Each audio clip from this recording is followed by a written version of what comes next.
long as Aubrey's ready to record. Okay. It is 6:08 p.m. with apologies.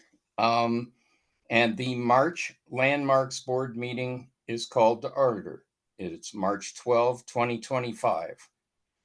Marcy will first review the virtual meeting decorum. And we have a 4-person quorum tonight. Thank you. Yes, it's Ronnie Peluzio is absent, and this would have been his last meeting before his term is up. So the public participation for board meetings guidelines begin with the city has engaged with community members to co-create a vision for productive, meaningful, and inclusive civic conversations. This vision supports physical and emotional safety for community members, staff, and board and commission members, as well as democracy for people of all ages, identities, lived experiences, and political perspectives.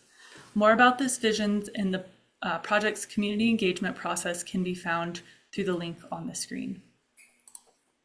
The following are examples of rules of decorum found in the Boulder Revised Code and other guidelines that support this vision.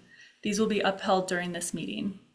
All remarks and testimony shall be limited to matters related to city business. No participant shall make threats or use other forms of intimidation against any person.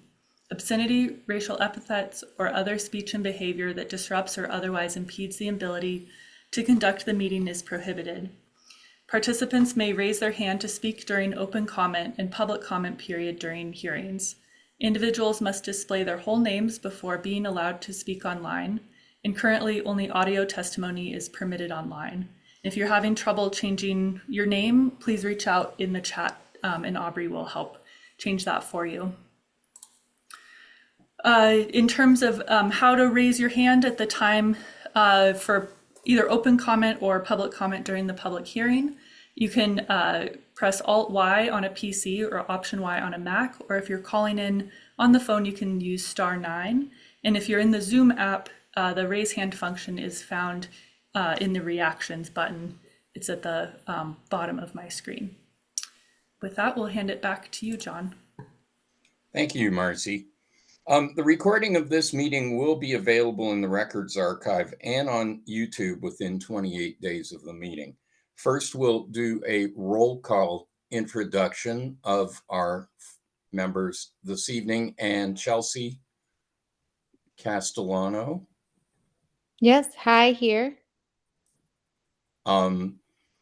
Renee Golubovich. Here. And Abby Daniels. Hi, I'm Abby Daniels, one of the board members. And John, thank you so much for leading this meeting. Thanks, Abby. And I'm John Decker. I am acting chair this evening. We know that people who are here to participate may have some strong emotions about this project. We want to hear you and have found it more productive if you are speaking to persuade us rather than berating us, staff, or the applicant. With regular Landmarks Board, or as with regular Landmarks Board meetings, you may only speak in the appropriate time during the public hearing. Requests to speak outside of those times are denied. As we are virtual tonight, if you would like to speak, you will use the raise hand function to let us know you would like to speak. The function of that was explained by Marcy. As board chair, I will call for a roll call vote on any motions made. Our first item of business is the approval of the minutes from the February meeting. Does anyone have any changes or alterations to the February minutes? I do not. Okay, none appearing. I move that we approve these minutes. Do we have a second? I second that. Okay. Thank you. And we'll do a roll call vote. Abby? Aye. Chelsea? Aye. Renee? Aye. And I also vote aye. So the minutes are approved.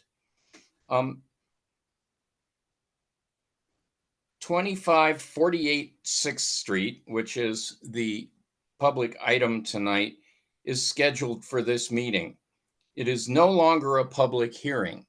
So Marcy will expand on this issue.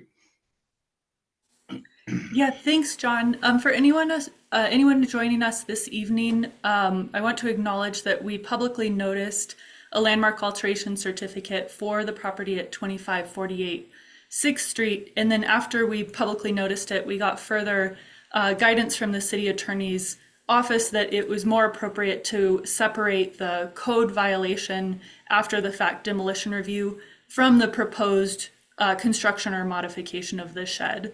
So we will handle the code compliance portion at the administrative level, and the construction of the new shed will be reviewed by the Landmarks Design Review Committee next week on March 19th. That agenda will be posted online, and folks are welcome to attend that meeting and observe. And at that meeting, the committee can either approve the proposal, request revisions, or refer it to Landmarks Board for review. So if anybody would like to speak to that item, 2548 6th Street, you're welcome to this evening. It would be under open comment, which is what we're moving to next. And then if you're here for the public hearing for St. Aidan's, welcome, and the opportunity to speak to that item will be under the public hearing. Okay, so we now move to public participation for the non-agenda items. And if there are any potential virtual participants, if anyone wishes to speak about St. Aidan's Episcopal Church, please wait to speak at the appropriate time for that item. And Aubrey, do we have anyone who wishes to speak during open forum?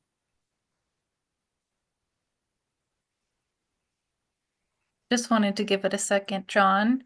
Yes, so far we have 3 hands raised. We'll start with Patrick O'Rourke, followed by Scott Cola, and then Lynn Siegel. So Patrick, I will give you permission to speak and start the timer momentarily. Okay, we are no No, longer thank you. swearing people in open comment, by the way. So Patrick, when you're ready. Thank you, John. And I would swear if you needed me to. I have 4 things on tonight's open comments. The first one is I wanted to thank Marcy and the Landmarks team for getting involved for 812 14th Street. As you know, the neighbors over there were concerned about a demolition by neglect or partial demolition that was unauthorized without building permits. And once the Landmarks Board or the Landmarks staff was involved, apparently the owner has gone ahead and submitted proposals to bring that building back to its shape. So that's what happens when we work together.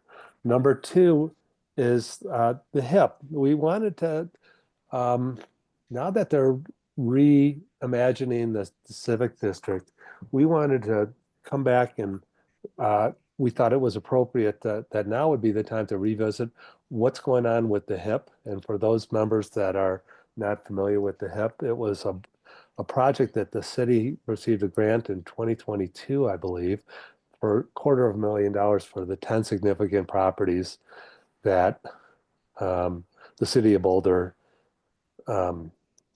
is a guardian of. To my knowledge, not much action has happened, even though the recommendations are complete. I know that the band shell is the only one that's in the HIP, but there's other buildings and other locations that are close to it that need to be taken into consideration. So I would hope that sometime in the near future, we'd get an update from the Parks and Recreation. We are planning to go to a Parks and Recreation meeting and bring that up and then request that it be added to an agenda, maybe sometime this summer so that they can address it.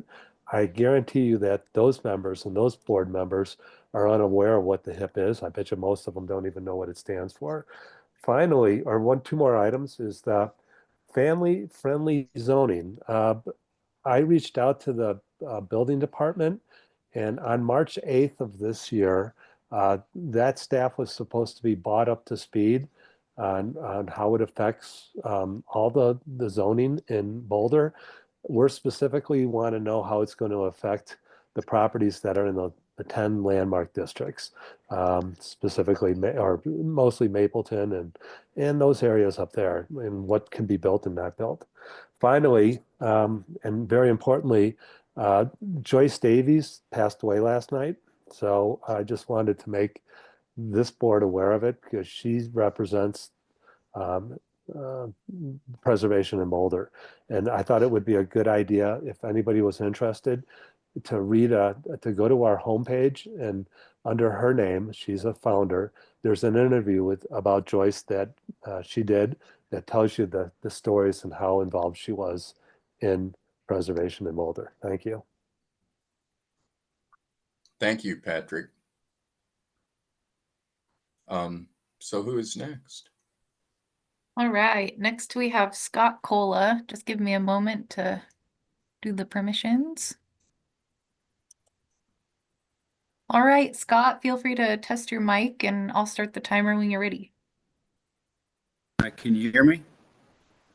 Yes, Is it sounds good. working? Yeah. Yes. Thank you. Scott, please state your whole name and then you can Okay. begin. My name is Scott Cola. That's Kohla. Live at 620 Concord. I'm neighbors to the 2548 6th Street house. And thank you for the opportunity to comment on this. This all started about 5 years ago, right when COVID started. And my family, once school was out, we went on a 6-week trip to go take care of my mom and my dad, who lived by themselves in 2 separate locations. And when we came back after 6 weeks, our neighbor had demolished the existing shed and built the new shed that's there now. And I understand that the current owners are asking to allow it to be as is. And I said, we're not in support of the current structure. And I think some of you might have seen the pictures I've sent. The building is 700% larger than it was a tool shed. Now it's actually a one-room cabin. And if you look at the dimensions, it's 700% larger. So significantly larger than what was there. And it's now blocking the sunlight, natural light into our home office and into our front foyer. So just want to say, not in support of that structure staying as is. We prefer to have the proper setbacks and resized, and would actually like a shadow survey just to make sure it doesn't continue to block the sunlight coming into that portion of the house. And I think that's it, because I think I'm not really sure what the proposal is at this point, but last I heard it was they're asking for it to stay where it is. That's all I have. Thank you for taking the time to listen. Okay, thank you, Scott.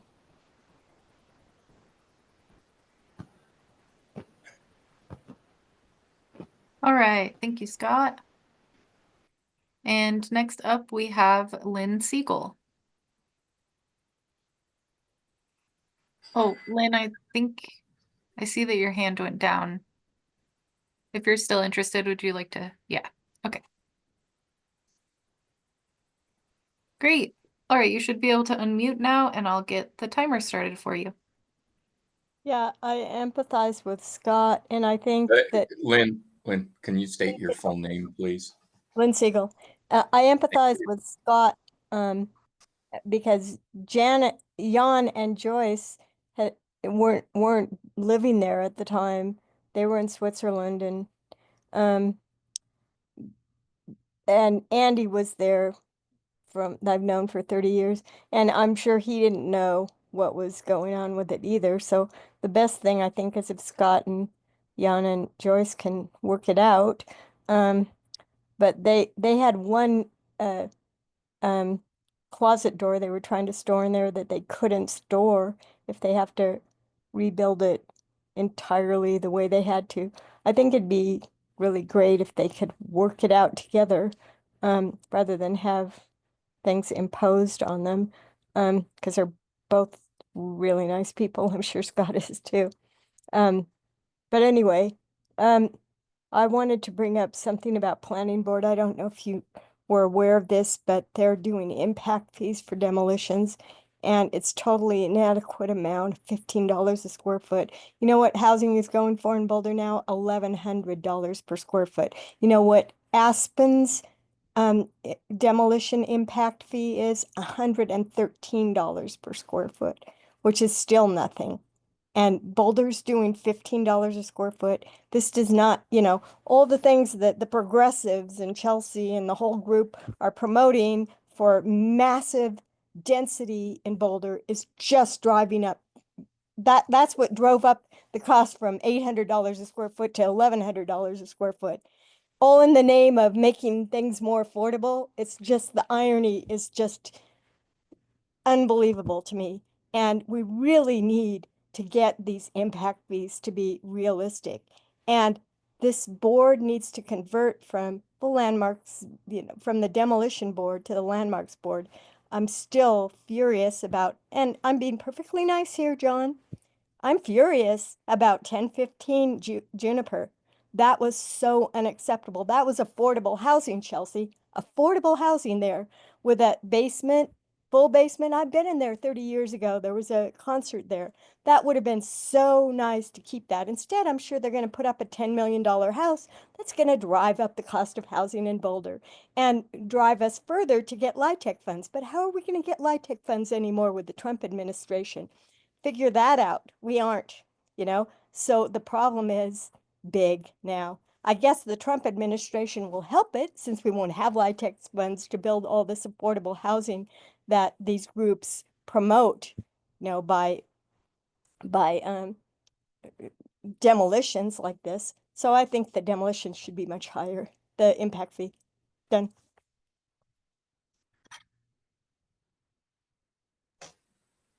That's your time. Thank you, Lynn.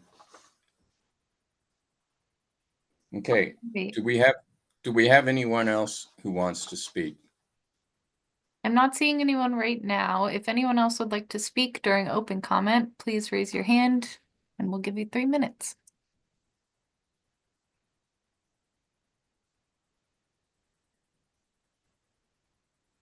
I think we're good to go, John.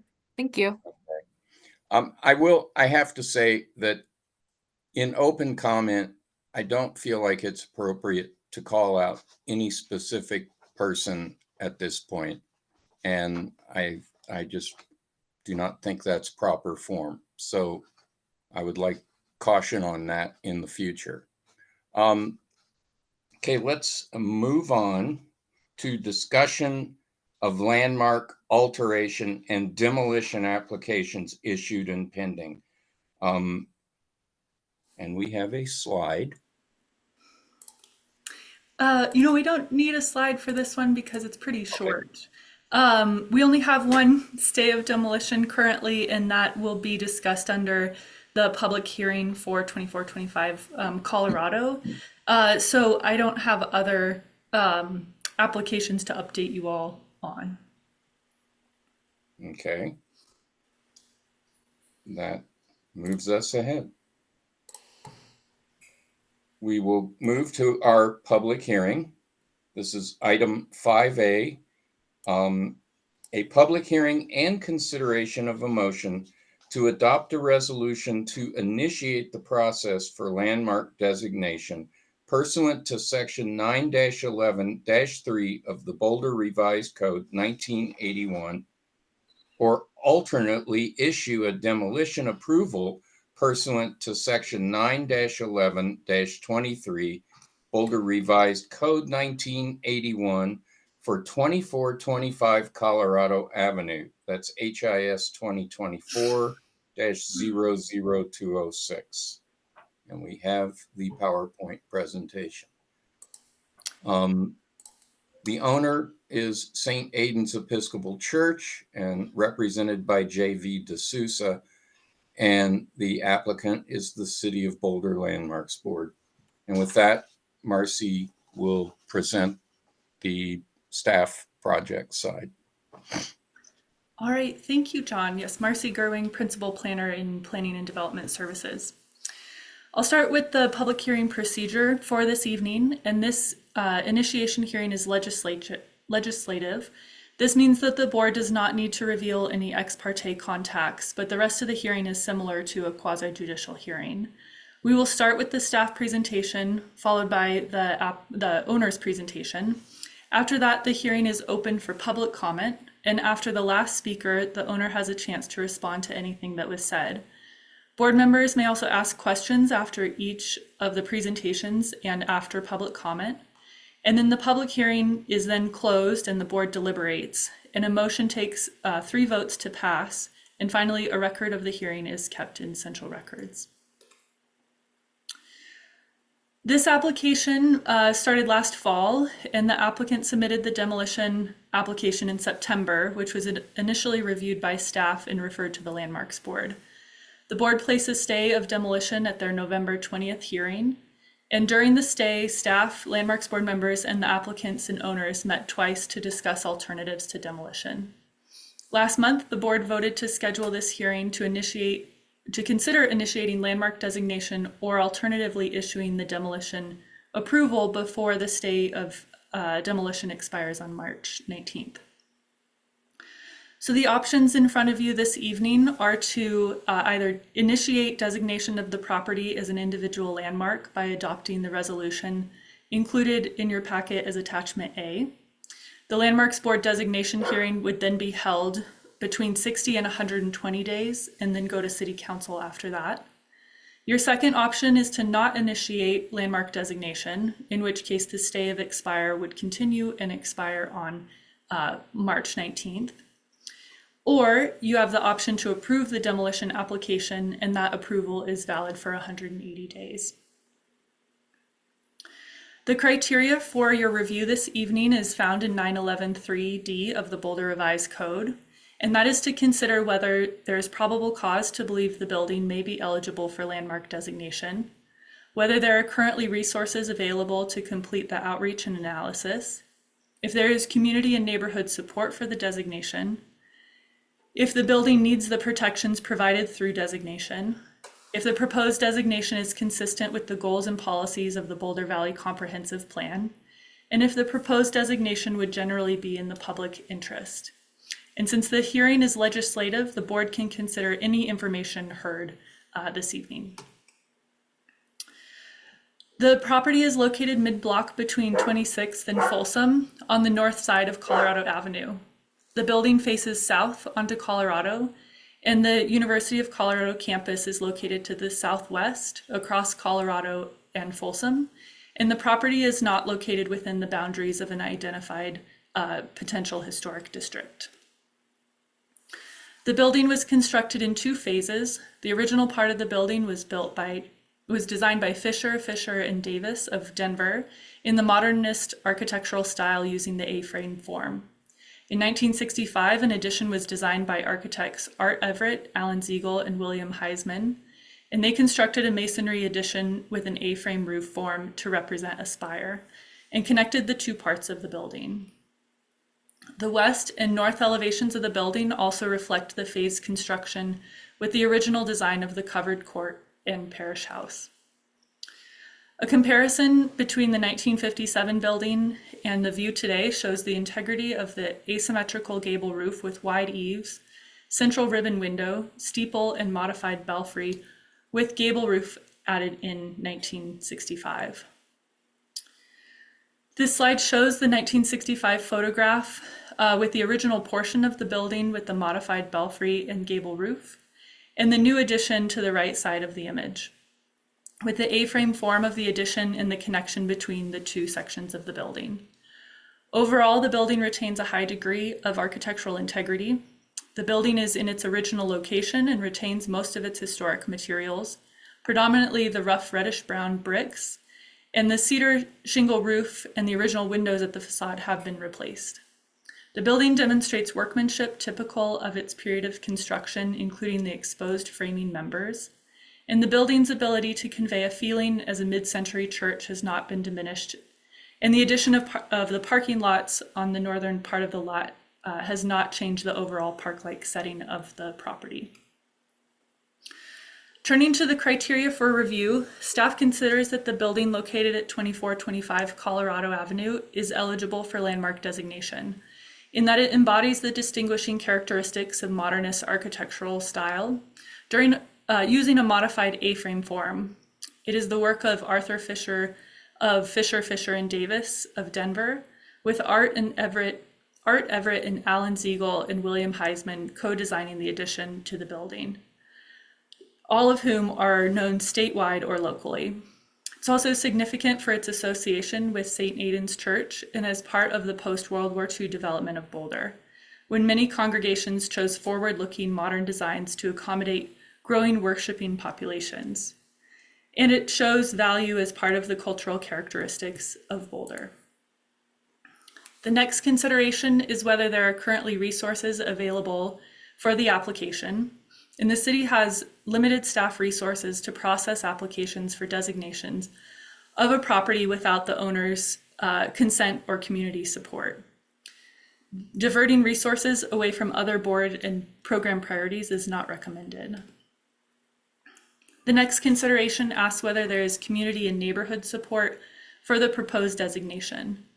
Prior to the November 20th Landmarks Board meeting, the board received 14 letters requesting the board not initiate designation.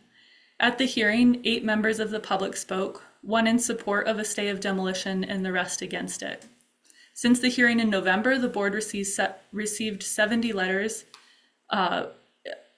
Most are from members of the congregation and are in support of demolition and opposed to the initiation of landmark designation. The next consideration is whether the building needs protection provided through designation. There is an active demolition application that will be approved if the board does not take action before the stay expires on March 19th in the form of initiating landmark designation. If it is approved, that approval is valid for 180 days, and the applicants have represented that the application was submitted as part of an exploratory phase of redevelopment. If the demolition is approved and the approval expires, historic preservation will be considered in a future public process. The next consideration is whether the proposed designation is consistent with the goals and policies of the Boulder Comprehensive Plan. Policy 2.27 of the comp plan states that the city and county will identify, evaluate, and protect buildings, structures, objects, districts, sites, and other natural features of historic, architectural, archaeological, or cultural significance with input from the community. And the plan does not speak specifically to landmark designation over an owner's objection. Historically, it's been used very rarely. And during the stay, staff and members of the Landmarks Board met with the owner to discuss possible alternatives to demolition, but no alternatives were identified. The final consideration asks whether the designation would generally be in the public interest. Staff considers that in this case, designating the property over the owner's objection would not represent a reasonable balance between private property rights and the public's interest.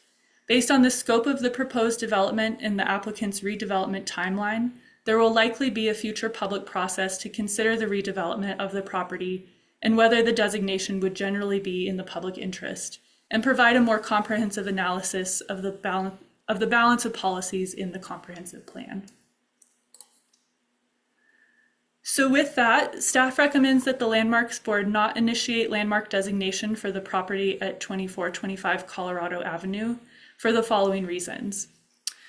While the building is proposed for demolition, the applicants have represented that the building is actively being used and is in a years-long process to consider options to redevelop the property.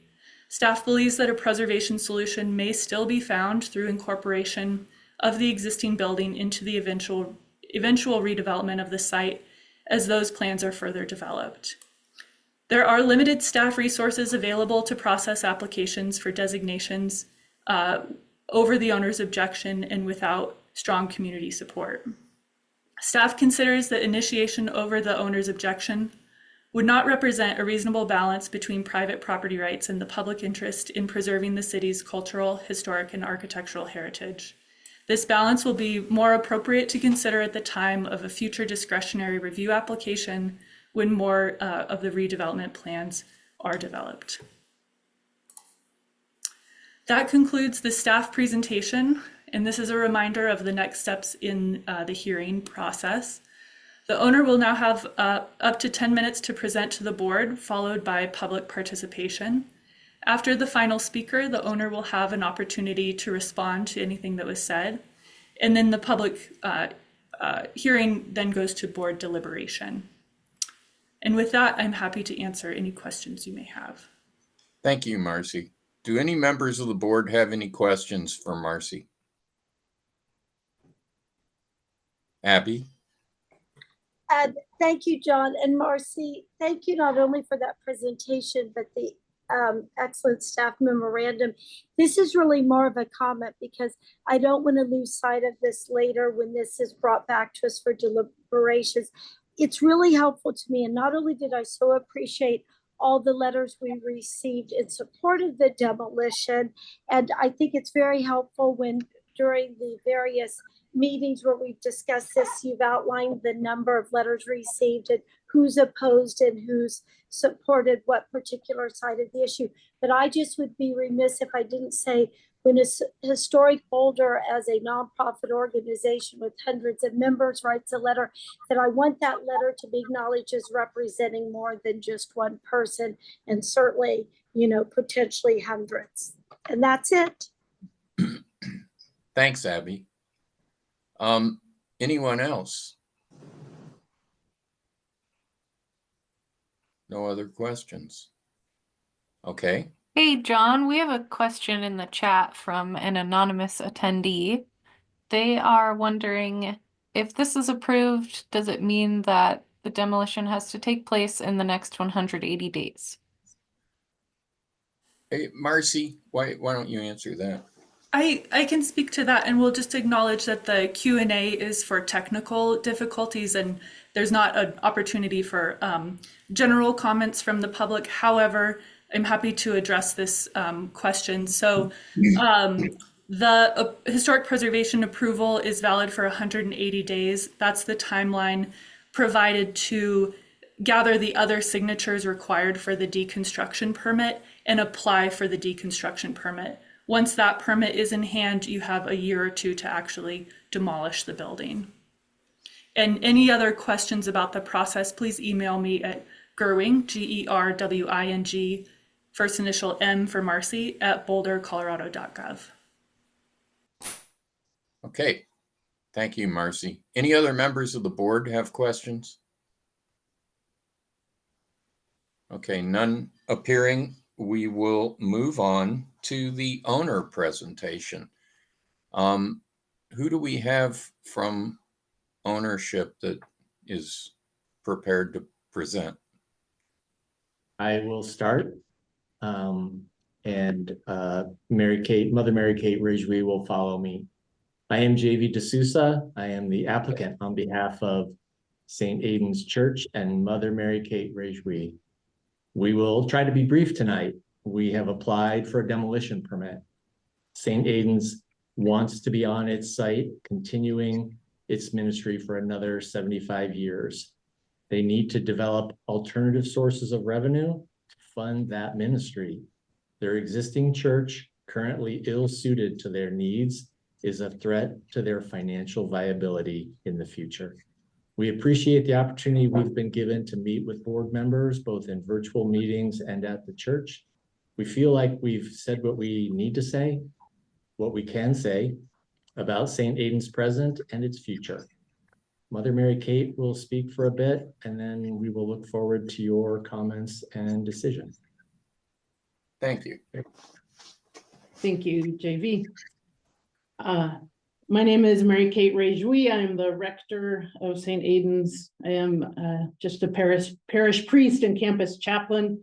I'm here with Paul Vokes and Val Patterson, who are part of our leadership. I want to thank the board and the staff for the time you've spent and the energy you've spent with site visits and your reports, also members of the public.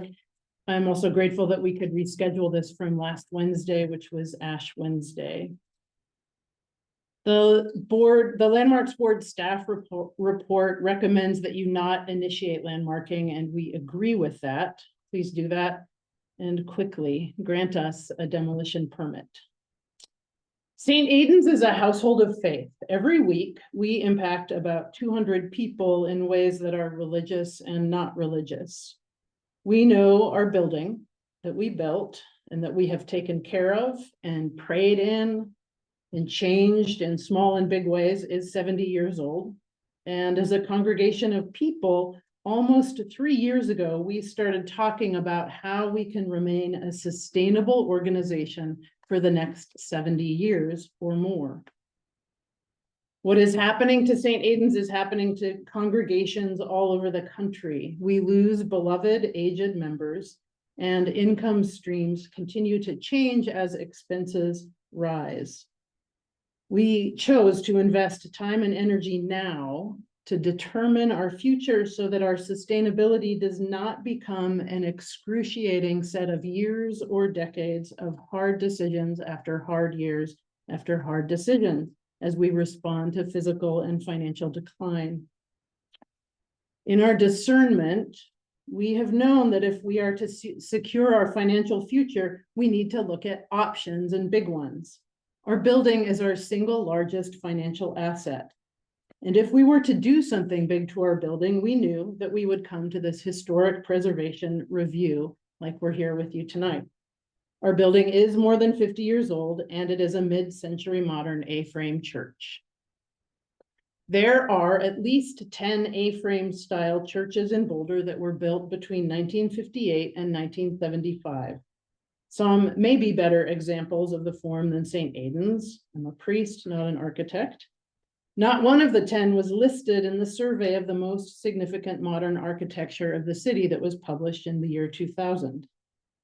So if St. Aidan's is to receive landmark designation, are all of the others to be treated similarly?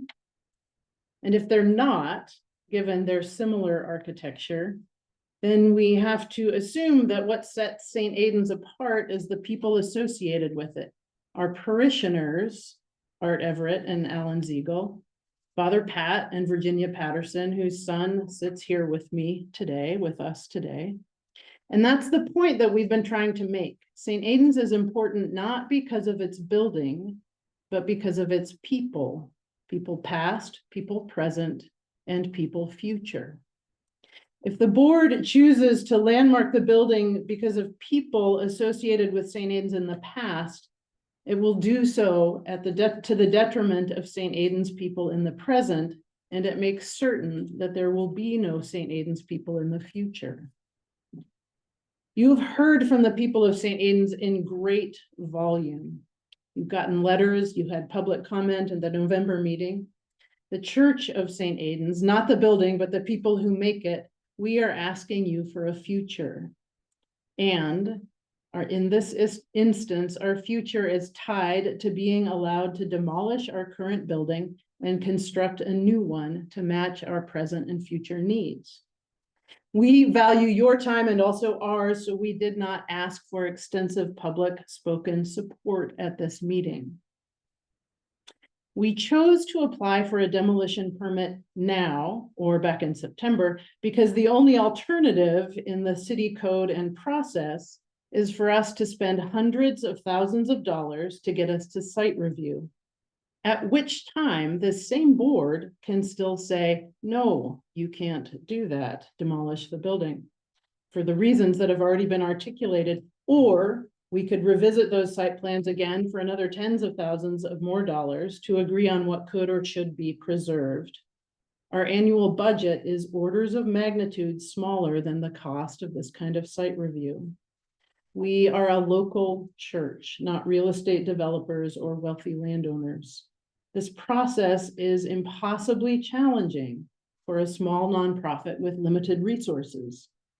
I, along with many volunteers and some partners and consultants, have spent hours upon hours of time preparing and making our case to you. And we have spent some thousands of dollars with our partners so that we know how to navigate this process well, because it's complicated.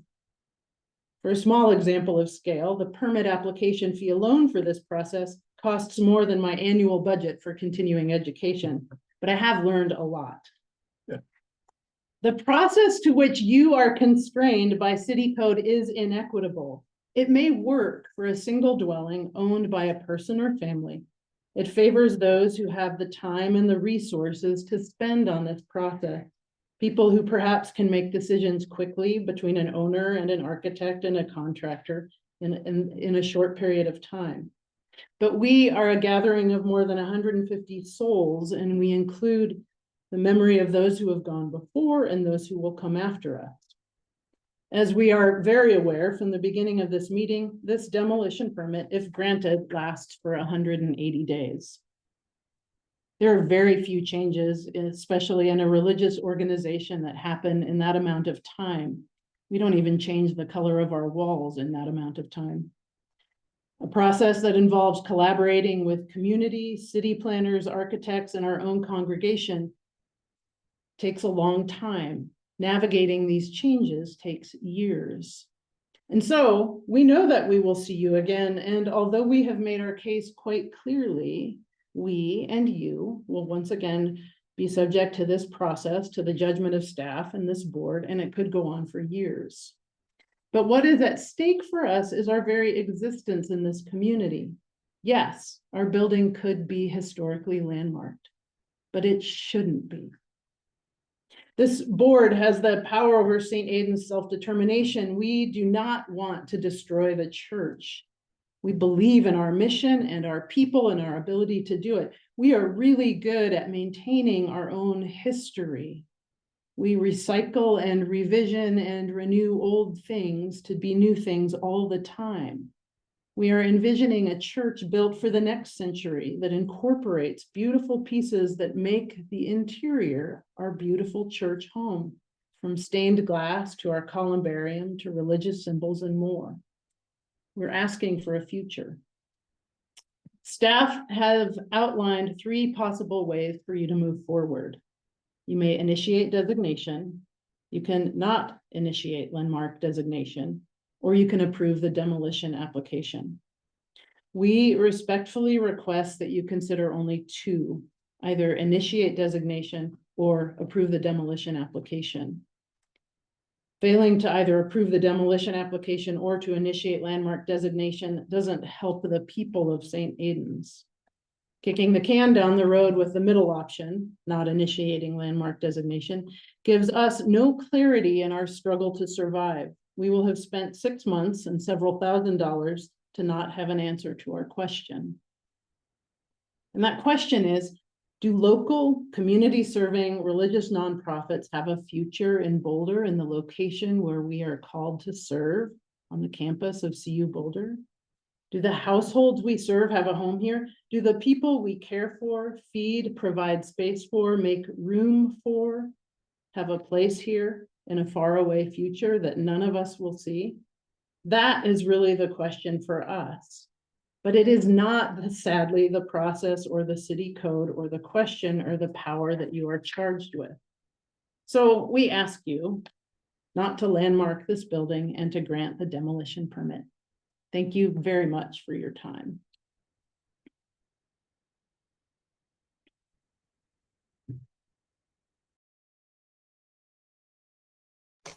Thank you. That brings us to the point where any board members who would like to ask the owners questions directly may do so. Do we have any questions?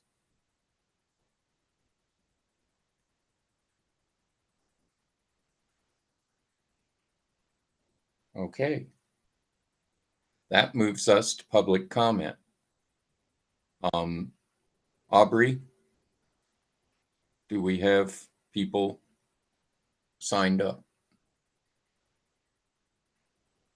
Let's see. If anyone would like to speak on this item, please raise your hand now.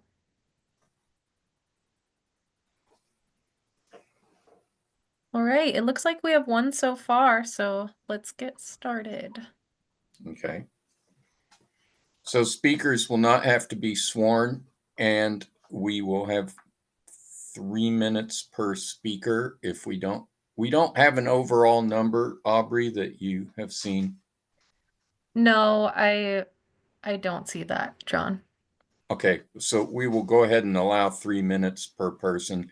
And before you start speaking, please speak your whole name and then proceed. So Gail Gray may proceed.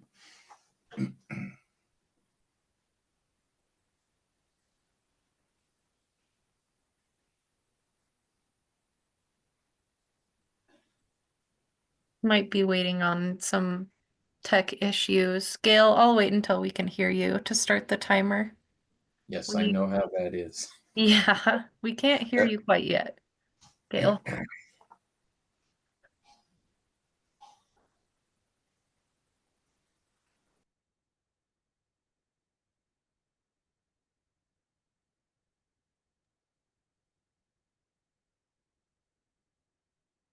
Because it looks like their microphone is connected.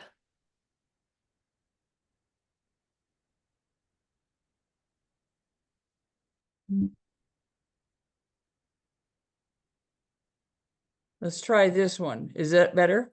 Perfect. We can hear you. All right. My name is Gail Gray, and I was contacted to speak to this. This was a tough request for me. I'm a member of a church who developed property while retaining their original church, but it was different. And I was part of the preservation community actively when another church nearby also requested demolition to make their property more valuable to sell because they had someplace to go.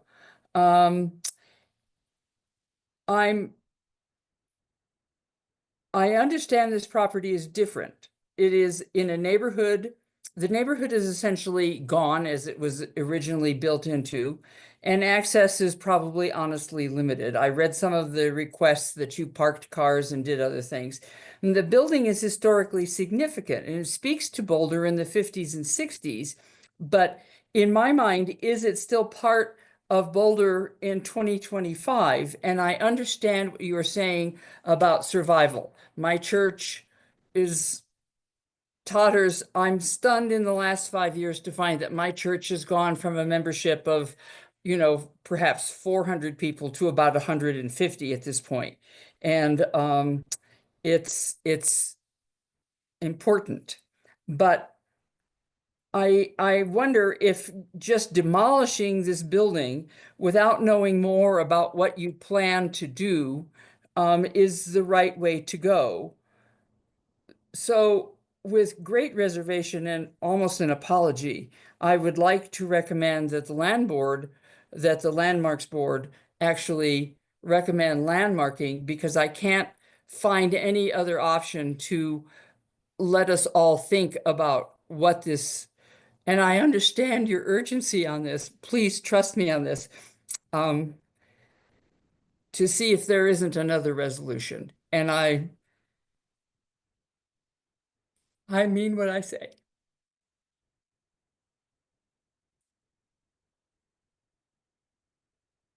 Thank you. Thank you, Gail. We have others? We have one more. Oh, two more. So we'll start with Lynn Siegel, followed by Patrick O'Rourke. Okay.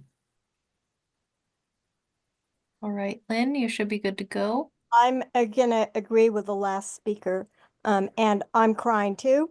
I feel very much for Mary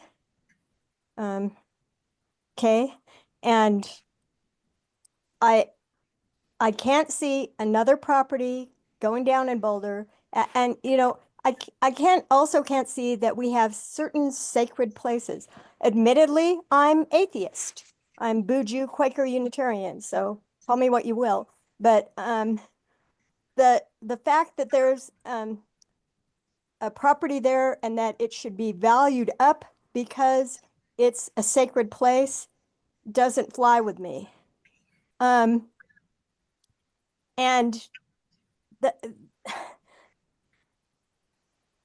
you know, I know Danica Powell and Trestle is involved with this, and the last person, yeah, they're gonna build like you would never believe in that place, and they're gonna make bazillions dollars of bucks, you know, and I don't think that's ethical to give them a handout. And I know that you're gonna pass it anyway, so I'm gonna say keep, you know, I just know. I follow 5 city boards and city council, and I'm enmeshed in this. And I know that the developers own this town. I get it, but it's not okay. And I'm not going to stand by and watch it. And I'm not going to be, you know, have my mind played games with because of it. So this is, yeah, it's got to go for landmarking, I guess, if that's the only pathway. And, you know, Mary Kay, why don't you just go ahead and go through site review yourself? I'll pass it then. I'll pass it for demoing because it should be demoed. I agree. I went there twice. I saw all the interior and everything. So why am I, you know, and I listened to the whole history. So why am I supporting landmarking it? Well, I told you, because I don't want the developers to make a giant pile of money out of it, which is exactly what they're doing. And I don't care what public benefit they're giving, like a children's daycare center. Sorry, I don't buy that. They're destroying Boulder as I know it. And you know what? I came here in 1958. This church was built in 1957. So I was here from 58 to 60. Then I lived in Salt Lake and Seattle and Palo Alto and stuff. But in any case, I don't think that this is okay. And I know another person in the neighborhood that is getting pushed out, and he's lived there for years and years, you know, and they're putting high rises and student housing everywhere in town, rented by the bedroom. It's obscene. Done. Okay. Thank you, Lynn. Others? Patrick? Hi, thank you. Great. I can go ahead now. Leonard Siegel and myself had an opportunity to walk through the building, and we want to thank the pastor for permitting us to do that. The building and the owner of the building, this building complex, if they wanted to preserve it, we would support that. Now, we know that that's not the case here, but the building is significant. And because of the historical importance and the significance of the church, the architectural importance of being a beautiful example of modern design by 2 very important architectural firms in the history of Colorado and its environmental importance as a highly visible religious institution in the heart of the main campus of CU. And Historic Boulder encourages the church to find a way to incorporate all or some of the redevelopment of that property. The concern we have is 2. Number 1 is that applying for a demolition permit seems to be somewhat of a short-circuiting of the process that's in place in Boulder, that they're not doing a design review. There's not going through a design review program, so that if the developer, and I'm just not going to say it's a church, but if it was the developer, because that's the person who will own it in the future, they would raise the property and then go through a building application process. So hopefully that's not the case here. So hopefully this is just to find that they can get the demolition done, and then they'll work with some future developer to preserve it. Our concern is also that there's 2 other significant buildings in that neighborhood. This represents the first, or the domino, the first one to go. So this church goes, the next 2 significant structures in that neighborhood probably will be on the list. You know, CU's right across the street. I imagine that they'll be courting this church in order to expand their footprint. That's not a bad thing necessarily, but I'm just hoping that whatever happens to this particular property in the future is sensitive to the needs of the whole community. Past that, I want to wish St. Aidan's the best. I got a feeling that most likely this will not go through tonight because of the staff recommendation, which we usually would follow. And Historic Boulder has no intention of requesting that this building be designated over the owner's objections, but it is a significant building. Thank you. Thank you, Patrick. Do we have anyone else?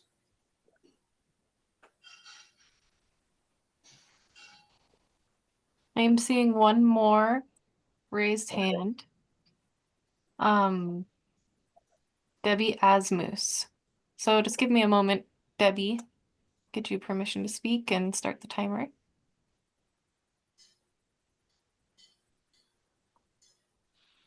All right, should be good to test your mic. Yeah, I'm not sure why. So this is David Sullivan. I live directly next door to St. Aidan's.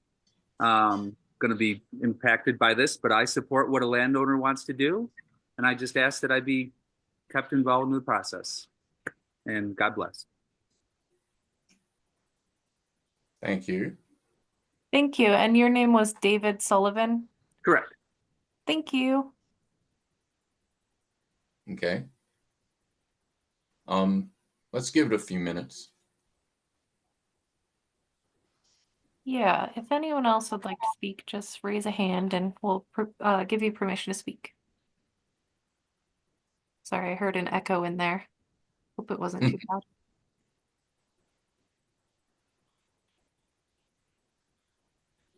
All right, John, I think we're okay to move on. Okay. At this point, the owner has an opportunity to respond with 3 additional minutes. Does anyone in the owners group wish to respond to anything that was said?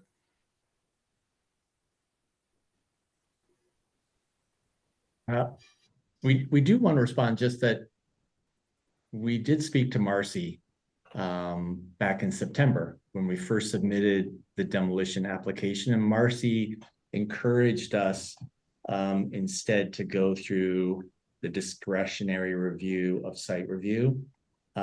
We discussed this at length with her. It's really not within the church's financial capability to have undertaken that sort of exploration and that sort of expense to try and understand what the parameters are on its existing building and how it might impact its future use and the church's future ability to use its primary asset, its site, to ensure its financial future and viability. So we appreciate every time people ask us about getting to a discretionary review, but we are not developers as we sit here today. We are a priest, parishioners, and people who are related to and care very much about St. Aidan's. We are not developers, and we are trying to understand and know what is necessary so that we can go forward and help the church plan for its future. Thank you. Thank you. Okay. I believe that moves us to board discussion. And we're now going to move to board discussion. I ask that everyone else mute your computer or phone for the duration of the discussion. We've allotted approximately 45 minutes for the discussion. And so Aubrey is going to have a timer running for the purposes of knowing when that 45 minutes is up, but it does not by any means limit our discussion if we need it. So unless somebody wants to jump in and start, I will do it. Okay. Do you mind, John? No. I'm sorry if there's a little lag in my speaking based on where I am, but one of the reasons I would like to go first is I'm going to be anxious to hear from my esteemed colleagues as I deliberate the decision before tonight. First of all, I want to thank Mary Kate and all our friends at St. Aidan's who were generous enough to arrange a second site visit last Friday, since I was unable to join on December 13th. Now, in my defense, I was trying to get my 91-year-old mother-in-law out of the gift shop at the Mother Cabrini Shrine. So I arrived too late back in Boulder to join you guys. And I've got to tell you guys, I was really struck by being in the church on Friday. And normally on the landmarks board, our only real purview is the exterior, the architectural significance, the history and the merit and integrity of a building. But I kept thinking after I left on Friday afternoon that reminded me of a tour that Historic Boulder had nearly 20 years ago called Sacred Places, The Spirit Within. And I felt that there. And Mary Kate, you've done such an eloquent job of talking about the people, but I will admit that I also felt some of that spirit in the wood beams and in the stained glass and in the art.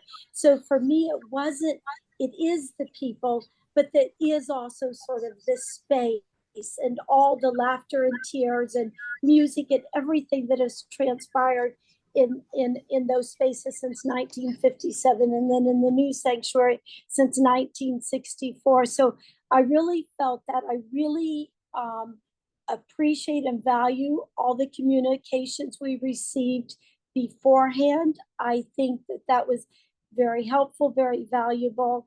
You know, some incredibly just heartfelt pleas that I felt in the letters we got. And I guess, and thank you for just sort of answering the question about on your design, from your design team. I am more accustomed to this over the last 20 years that I've either attended or been part of Landmarks board meetings. I am often more familiar with this coming more through a site review process, but I think you explained why you are still in an exploratory phase. I know that often we see these things and we don't get them that often, is at a later point in the planning for redevelopment of a site such as this.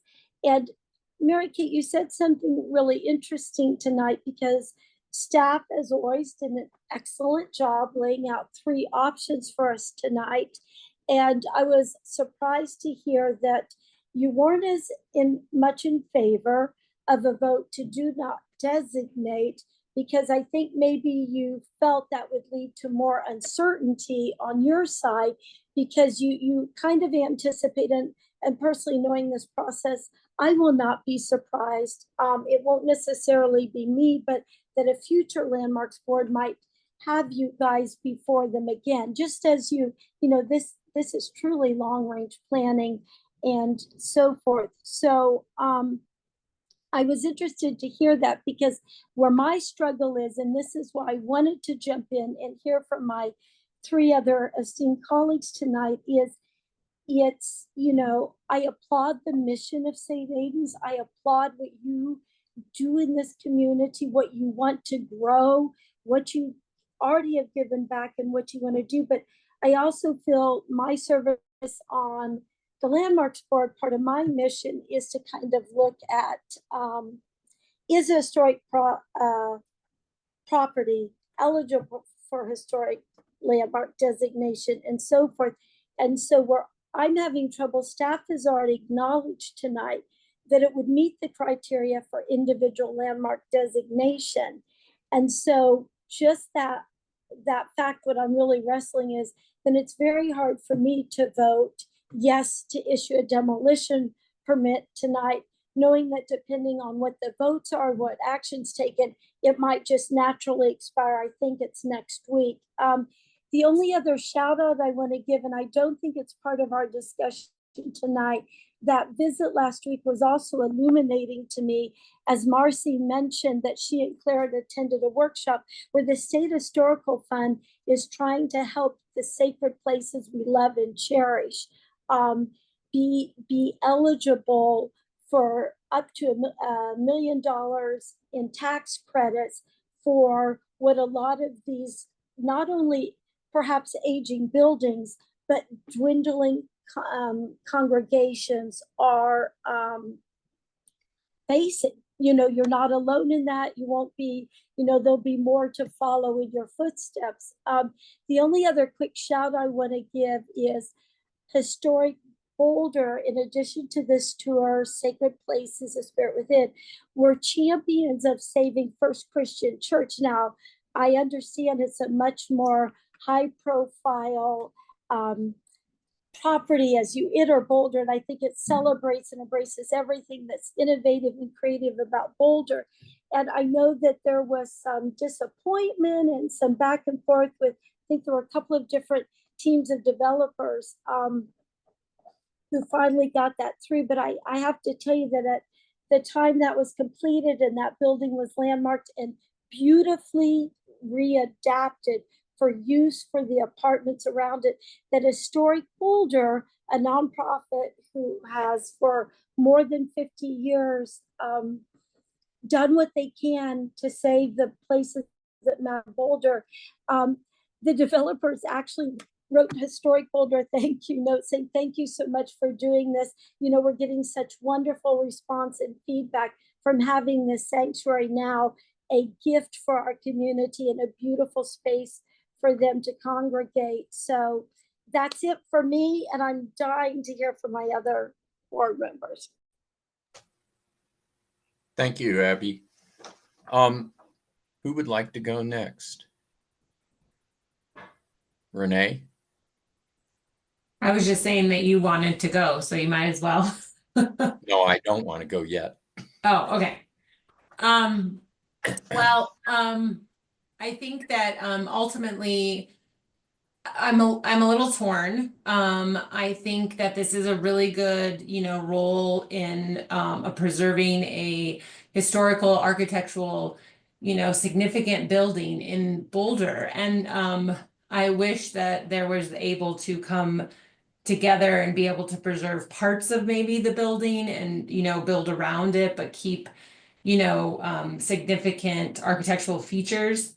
You know, but I also understand that we're, you know, they're a church, they're a community, and the resources are limited, right? They're not a big developer who wants to just, you know, scrape it and put up homes to make a lot of money. What they want to do is, you know, and we keep talking about this, and they've done a really good job of telling us what they want to do with us. And, you know, the public comment about them not allowing us, they did bring us some options when we were discussing things on maybe what they were proposing to do and things like this. So that was well beyond what I think is required. So, you know, it's a really good example of the architecture. So I am torn. I love, you know, always want to, staff does a really good job of bringing forth a recommendation. And, you know, I don't know if landmarking this building against owners' participation is actually the right thing to do. And ultimately, I think that I love architecture, but I also don't want people to, because architecture, the community, people, here's, how do I want to say this? Like, architecture gives its heart from the community. If there was no community at St. Aidan's, there wouldn't be much heart. So when you walk into abandoned buildings and places, you know, that have been abandoned, it's there. Now, hopefully we can revitalize that in those places that have been abandoned, but that is not our community, and that is not, so first and foremost, I don't want to landmark against the owners because the heart is with the community. And in saying that, I think moving forward, I will proceed with my decision later on, but I do honor that the fact that the community provides the heart for this building. And even though this is a great example of architecture, and I'm hoping that when they look to, provide a future development, that they do incorporate some of these features.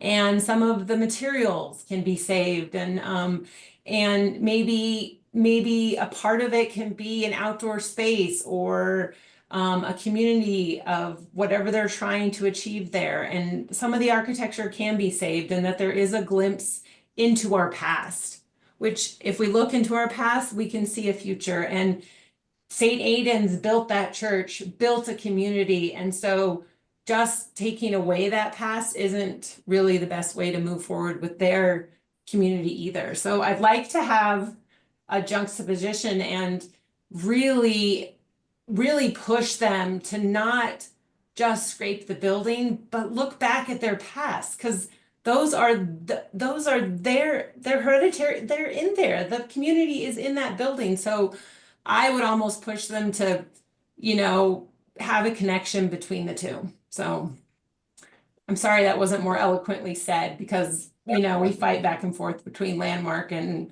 the community. So that's how I feel. Thank you, Renee. That was very eloquent.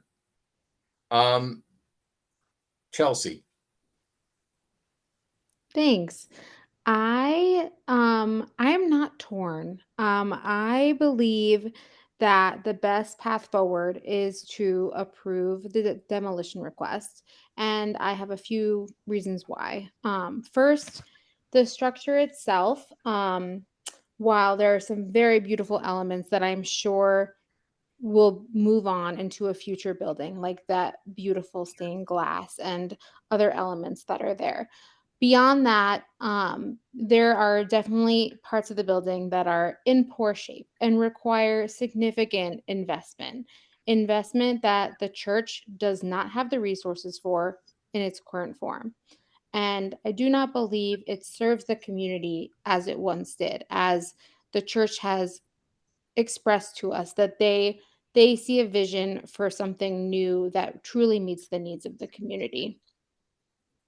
And as Renee just talked about, more importantly than the building, the work and the contributions of the people, their ability to gather, support one another and the community and continue their mission are far more significant than preserving a building that no longer meets their needs. Second, landmarking a property over the owner's objection is a very serious matter.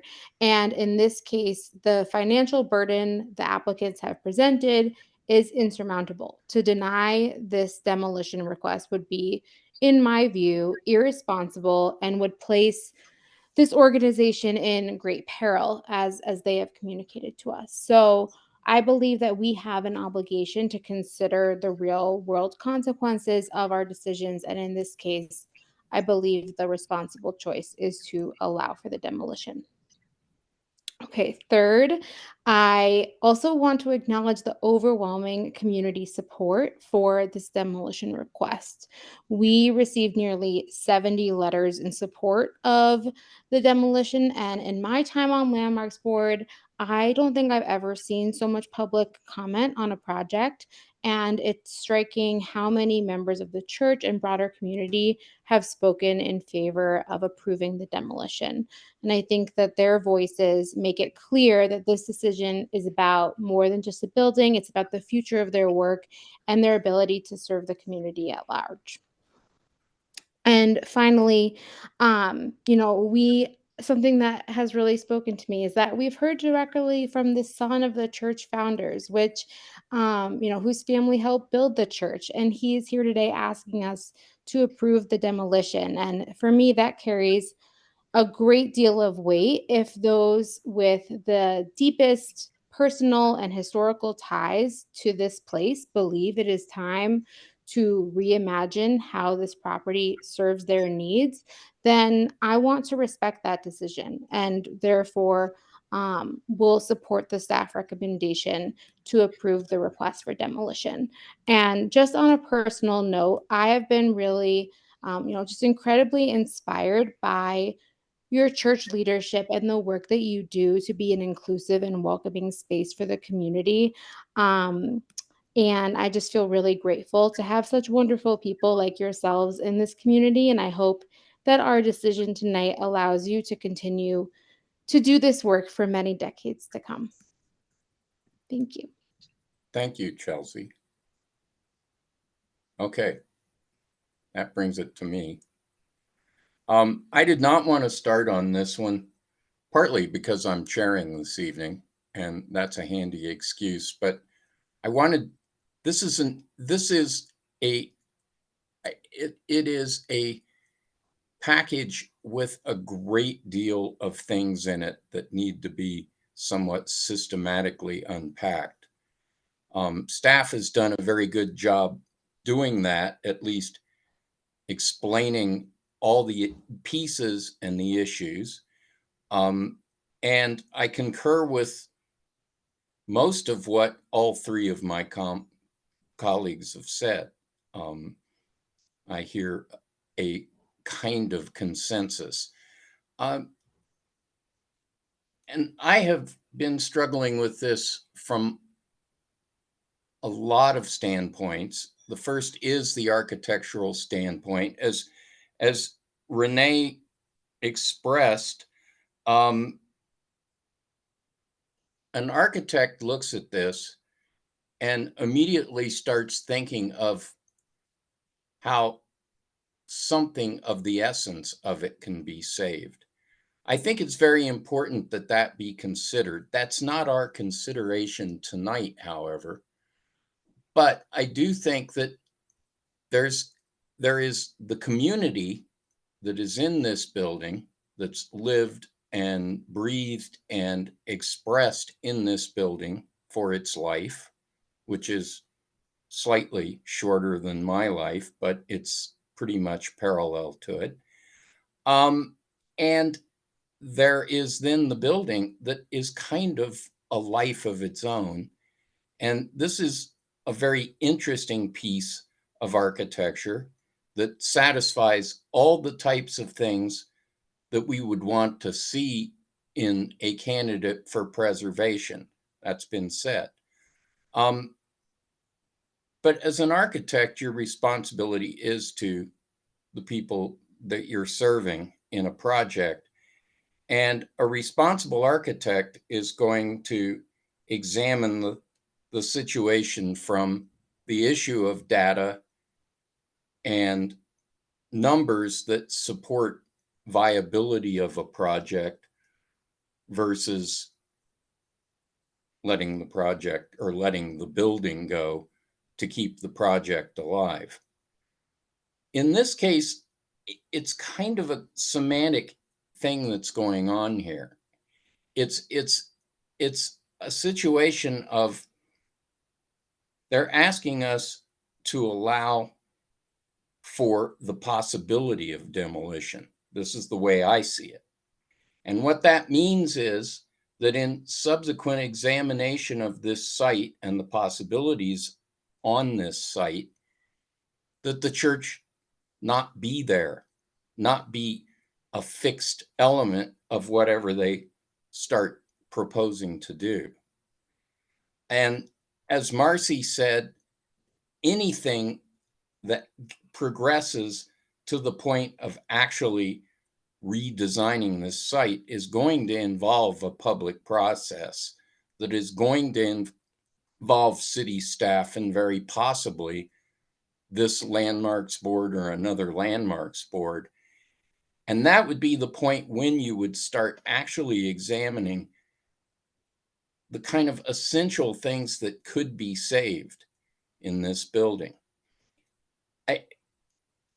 In the process that we went through with this group, this community, I have to call it that, the process, they did a lot of homework. They presented the whole case as to why they were at this place, the junction that they were at. And I think it needs to be said also that buildings, especially from this time period, in this time period now, are under considerable challenge. They were not built with any consideration of the environmentally environmental reality that we now have to have a building function and perform in. And the more it seems to be that, at least in Colorado's climate, the more challenging and daring the design was, the worse the thing performs in our environment. It's proved true over and over again when we look at these things. And so the sheer expense of maintaining this building in this time is overwhelming. And it's challenging to the community to continue to persist. They've stated very clearly they want to stay on this site and want to continue their work in the community.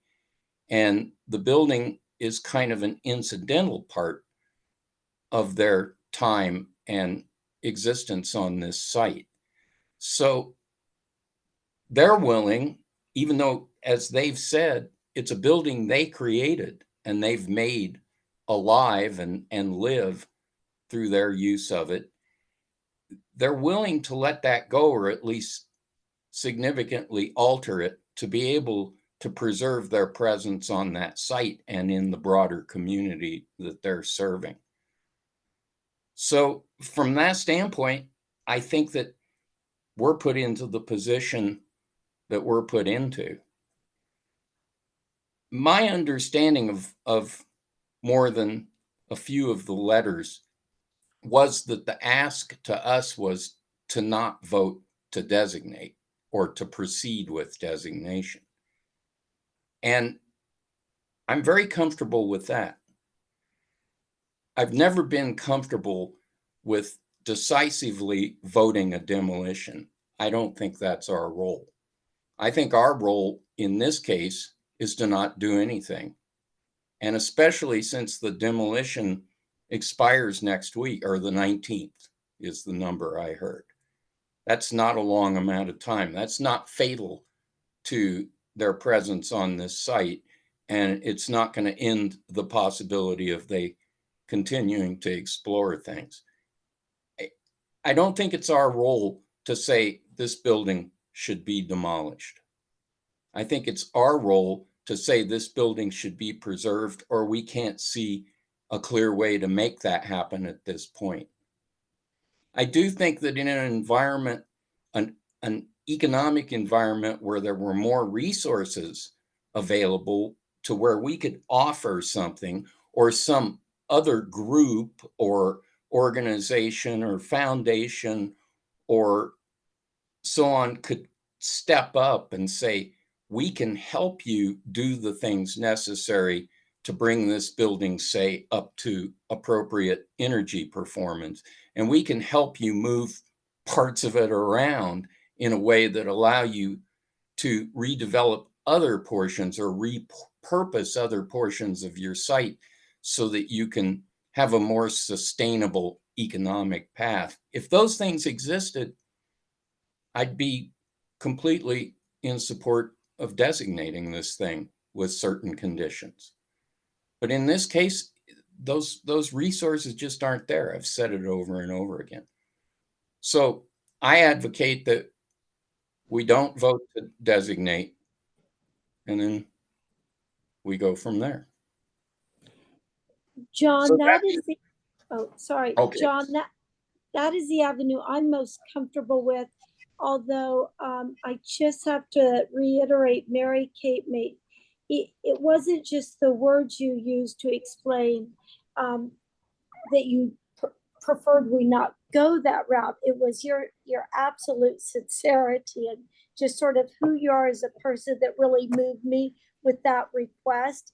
It's just that I have to be comfortable. And John, that's exactly what I was saying.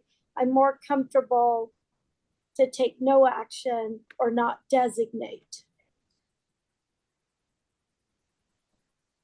Any further discussion? Can I ask a question? I have a question for the applicants. What the tangible ramifications are for them, for us not doing anything and just letting the letting it lapse, and which is essentially an approval versus voting to approve the demolition. Our, excuse me, our hope as part of this process is to really have clarity. We have talked with Marcy and with you, the members of the board. We understand that St. Aidan's could be landmarked. We understand the criteria that were used to determine the merit that the structure has. The question we're looking for certainty on is whether it really should be landmarked.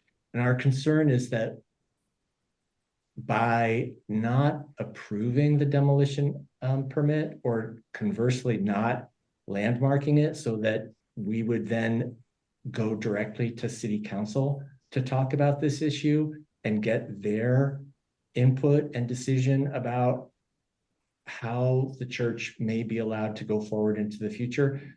The middle ground, we understand it leaves us in limbo. It says that you don't believe it should be allowed to be demolished now. You don't believe that it should be landmarked right now. But essentially, we're in the same place we were 6 months ago. We're here without knowing what the real implications are for St. Aidan's going forward, trying to redevelop its property in a way that it can exist on the site and stay here in the future.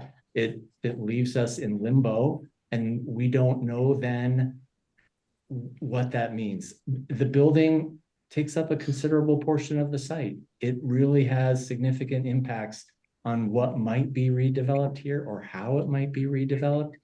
And having uncertainty about that only casts the church in more kind of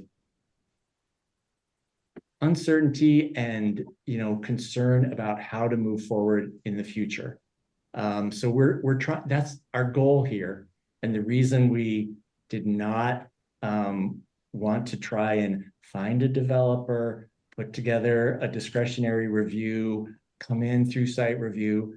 We're here trying to know right now what we understand it could be landmarked. Should it be landmarked? That's what we want to know from you on the board. Should the building be preserved? Is that more important than the community? I can answer that. We've stated that by the first reading of our criteria, it could and should be landmarked. But part of our criteria is also consideration of all the other issues of this property and the users of this property as a component of the community, and things that go to community good and things that inhibit that. But the reality of the process of demolition is that you applied for the demolition, and if we don't hold it up, it will, as a matter of fact, proceed to a usable demolition permit, and you could drive a bulldozer through the church the very next day. We can't do anything about that and wouldn't want to at that point. It's just, I feel like our role, at least my role on the Landmarks Board, is to advocate for preservation, especially in light of the significant amount of redevelopment the city's going through, which I don't necessarily oppose. But at the same time, in my role on the Landmarks Board, to actively vote for a demolition permit is to reverse advocate for what I'm supposed to be doing. That's just the way I see it. And so the rest of the board can vote the way they want to. I'm not inhibiting that in any way. In fact, at this point, does anyone on the board want to make a motion of any kind? Well, yes, I would like to make a motion. Can I get motion language up, to approve the demolition? And the reason why that I'm asking my fellow board members to approve the demolition is because while I understand that some folks feel uncomfortable approving the demolition, I don't think it's fair to say that as a board member, we're supposed to look at this objectively and try to make decisions on balance for what is good for, because the historic preservation program literally in its mission says that it's supposed to be on balance. The work we do for historic preservation is supposed to be on balance with the community needs. And so I think we cannot just be blindly preserve everything without considering the community. And I understand that it makes some folks uncomfortable to vote in favor of a demolition. And on the other side, I believe that what we are doing, if we are to approve the demolition request, we are essentially approving the demolition. And so it's a little bit of like virtue signaling that you're not willing, you can't vote for it, but you're willing to let it happen. And what makes me more uncomfortable than, like, I guess sitting in the uncomfortability of not voting for it versus the level of discomfort that our applicants have in their futures, like literally their whole lives are built on this. And so I'm okay being a little bit uncomfortable knowing that as a result, this whole community can be more comfortable. And so I ask my fellow board members to consider that as they contemplate their decision. Okay. Make the motion then. Okay.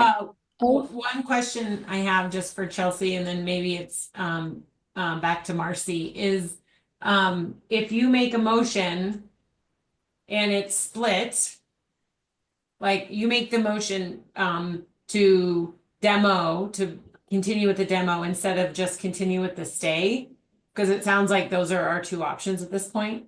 If you make the motion to demo and we vote and it's 2-2, let's just say, to make it a point, does that mean that we're like, what happens?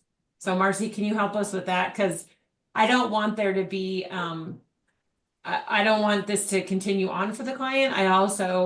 I have a feeling that there's going to be that some of the board members are not going to vote to move forward with the demolition, and they would move forward with the stay, which is ultimately the same. Which is ultimately the same for St. Aidan's. Like if, demoing the building, I know it might mean something different, but so Marcy, if it is 2-2, what does that mean? I can take this one. Okay. So if it's 2-2, then the stay just continues until it expires on March 19th, because you need a vote of 3 to have anything actually pass. So so that's what would happen is, so if someone makes a motion to approve the demolition and the motion fails to carry, then the stay would just continue, since the board instituted a 180-day stay, and then it would expire on March 19th, and then a demolition permit would issue. Okay, so I kind of hear you. We make a motion to either continue, we make a motion to landmark, or we make a motion to demo. And if it's landmarking in, and if it's 2-2, then we just continue with the stay. Is that correct or not correct? That's right. Okay. So I also Chelsea, understood that we could make a motion to not designate. I thought we had 3 options. That's a question I have. Does not designated to not designate, I thought, was to take no action. But if it has the same effect. It has the same effect. If you make somebody make a motion to not designate and then that passes, then the stay just continues and expires on March 19th. Right. and I think that the point is somebody makes a motion for landmarking or demo, And if we make nothing, if no one makes a motion, like we do in other sides, it just continues with the stay. Yeah, there is Yeah. no requirement that anybody actually make a motion Okay, here. and Uh, yes. There's no because it's not like a quasi judicial hearing where like there has to be some sort of a decision. Okay, This is optional for whether or not these are optional motions that you could choose to make. The Okay. board could take no action, and then the stay would expire on March 19th. So Okay. just to confirm, if once I make my motion and if I get 3, that's great. If I don't, can I make another motion to not initiate the landmark designation? Just because I do want to get a vote on the record.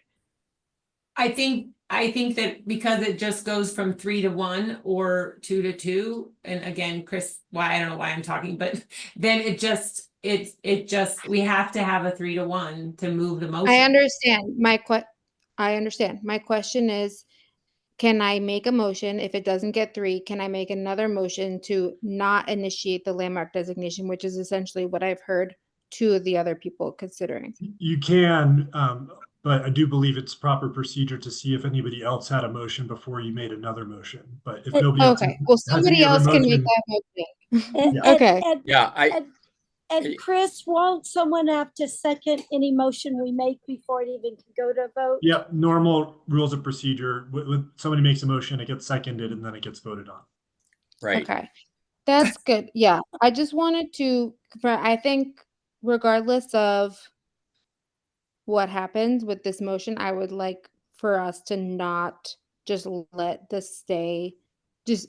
I would like for us to make a motion and vote on something, one of these 3, and I will start with 1. So my motion is to approve. Okay, I move that the Landmarks Board approve the application for demolition, finding that the building at 2425 Colorado Avenue does not meet the criteria for initiation pursuant to section 9-11-3, initiation of designation for individual landmarks and historic districts of the Boulder Revised Code 1981, and in balance is not consistent with the goals and policies of section 227 of the Boulder Valley Comprehensive Plan. As a condition of approval, prior to approval of the demolition application, the owner shall submit to staff for review, approval, and recording with the Carnegie Library for Local History a site plan showing the location of all existing improvements on the subject property, measured evaluation or elevation drawings of all exterior elevations of the building depicting existing conditions, fully annotated with architectural details and materials indicated on the plans, and 3, high resolution and professional quality digital color images of all exterior elevations. Okay. Do we have a second?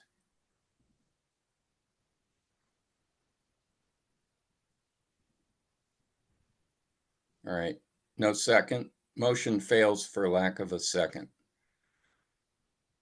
Do we want to formalize the statement of not designating by making a motion? And I'm going to throw in the notion that not designating could result in demolition of the building, and consequently a motion to not designate has to include all the conditions the motion to demolish has to have. The documentation, all the things, if the building were to be demolished. I'm throwing that in there, but I'm not making the motion. I can make the motion. So, but I just want to be clear again, is that when we make the motion not to designate, we're still doing everything that we said in A, B, and C that she just said, right? Right. Is that true, Chris? A bit more of a Marcy question than a Chris question. Here I am. So the ability to require archival documentation in the code is actually at a staff level. And so we're fortunate to have the original building plans and the addition plans already. And so for this case, rather than requiring new plans, we're thinking that we would ask St. Aidan's to sign the consent form to put those plans in the Carnegie Library or copies of those plans, and then include the current photographs of that. So you don't need to include it in your motion. That's something that we can add if the stay expires and the demolition is approved. Okay, all right. Great. Do we have language for this type of Yes, motion? it's up. Want me to? I'm ready. Okay, Ready. Okay. I move that the Landmarks Board adopt the staff memorandum dated March 12, 2025 as the findings of the board and do not initiate the process for landmark designation, finding that it does not meet the criteria for such initiation pursuant to section 9-11-3, initiation of designation for individual landmarks and historic districts of the Boulder Revised Code 1981 and in balance is not consistent with the goals and policies of section 227 of the Boulder Valley Comprehensive Plan. I I second. second that. Oh, sorry, Renee, did you do that? okay. Seconded by Renee. All right, we have a motion and a second. We'll proceed to a roll call vote. Abby, I, Chelsea, Aye. Renee, Aye. and I vote aye. So the motion to not designate passes unanimously. And the stay of demolition will expire on March 19th. Okay. And that concludes the public hearing. And John, so sorry, we have the next steps, but we hit that Okay. aside because we didn't know what the outcome would be. Let me just pull up this really quick so we can close this out, and I'll just tell you that by not initiating landmark designation, the stay of demolition will continue until March 19th. If the and then it will expire, and at that point the city manager will approve the demolition application with those requirements for archival documentation. So thank you for your time, everyone at St. Aidan's and everyone who came to speak tonight and wrote letters, and I will follow up with the St. Aidan's folks by the end of the week. Yes, thank you to everyone who participated this evening. All right, that moves us to matters. And we have a number of matters. And Marcy, I believe you're taking this. Yes. Let me switch gears. Let me switch gears here. So under matters, we have a couple short items. One is that we are monitoring our kind of program as the LDRC changes went into effect at the beginning of the year, and looking at the changes to the LDRC in particular. I'd also like to talk about the April 2nd Landmarks Board meeting, and then the Landmarks Board project awards for May, the beginning of May for Preservation Month. So, so let's kick off with some statistics. And so looking at year to date from last year to this year, last year in January and February, we reviewed 4 demolition applications, 1 state tax credit, and 10 LACs. This year, the numbers are a bit higher with 10 demolition applications, 3 state tax credits, and 18 LACs. So quite a uptick from a year ago. And then looking at just the month of February, last year there were 4 Wednesdays in February. We canceled 1 LDRC meeting, and over those 3 meetings, the LDRC reviewed 10 cases. 8 of those were LACs, 1 was a tax credit, and 1 was a demolition. The outcome was that 5 were approved, 4 had revisions requested, and 1 was referred to the Landmarks Board. The average meeting time was an hour and a half. And during that same period, we reviewed 4 4 applications at the staff level. So we reviewed about half of the applications at the staff level and half at the LDRC level. Looking for this year, and this should say February 2025, there were also 4 Wednesdays. We canceled 2 meetings. And in that time, 5 cases were reviewed by the LDRC. 4 of those were LACs and 1 was a demolition.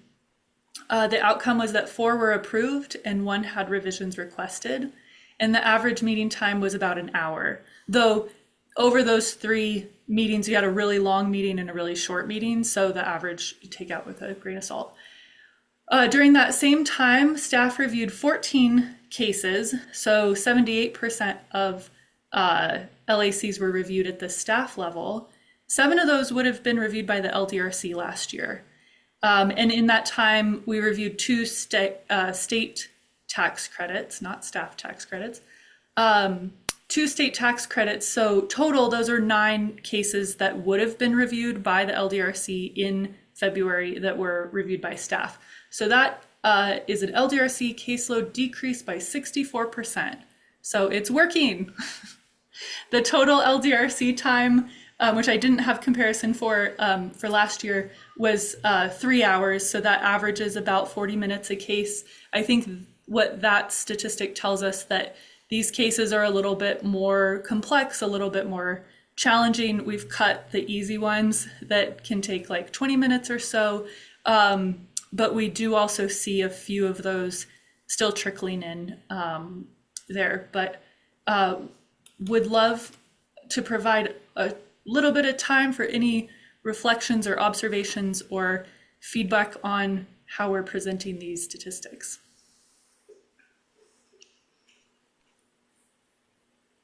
Okay. Do we have any questions?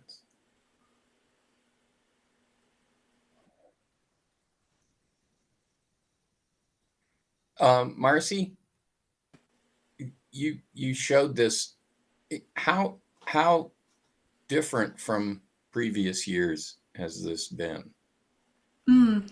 Well, so I only looked at last year and we're only doing year to date, but we do have another chart that I could reintroduce that shows a 5-year time span, which is a little bit more accurate for trends.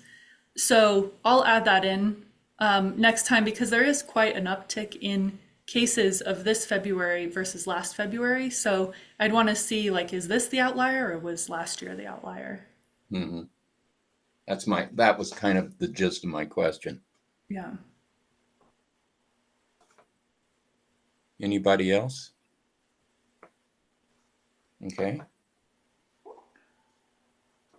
Yeah. So then we have an update on recruitment. Yes, thank you. Okay, so the City Council will appoint board and commission members on March 20th. And we had one Landmarks Board applicant that met the design professional qualifications. He did great in his interview, so it's up to council. Sometimes they will choose to leave the recruitment open if there's only one applicant, just in case there's another applicant that comes in. Or in the past, they've also chosen to appoint that one applicant. So we won't know until the 20th of March in a couple weeks, or maybe that's next week already. And that is a good segue into the April 2nd meeting. And right now we have no public hearing items for April, which is a break. We haven't had that in a while. But I am thinking about being intentional about welcoming the next board member on if they are appointed on the 20th. And so I would like to propose that we use that first Wednesday of the month for a Landmarks Board dinner that would be publicly noticed and in council chambers, and have kind of a welcoming with an agenda, but to get to know the new member and for the new member to kind of get comfortable in the space and get to know you all and staff as well. So I wanted to do a straw poll if you love or hate that idea. And then we wouldn't know until the 21st, really, whether we would have that meeting. I would propose that if the member's not appointed, then we just cancel the April meeting altogether. Okay, what do people think? I Do- think if someone is appointed, oh, sorry, Renee, I'm so sorry. No, I have no, this keep little going. time lapse thing, and I think it's 3 a.m. where I am. So here's the thing. I think it would be wonderful if a new person is appointed to do this. I'm assuming it wouldn't be as long as certain board meetings have been in the past. You would design an agenda accordingly because, and I think both Chelsea and Renee started when we were still all virtual, so I think it'd be great that someone can even come into chambers and see the chairs and the microphones and everything before the first official meeting, which would then be May. Okay, But I also don't have a life.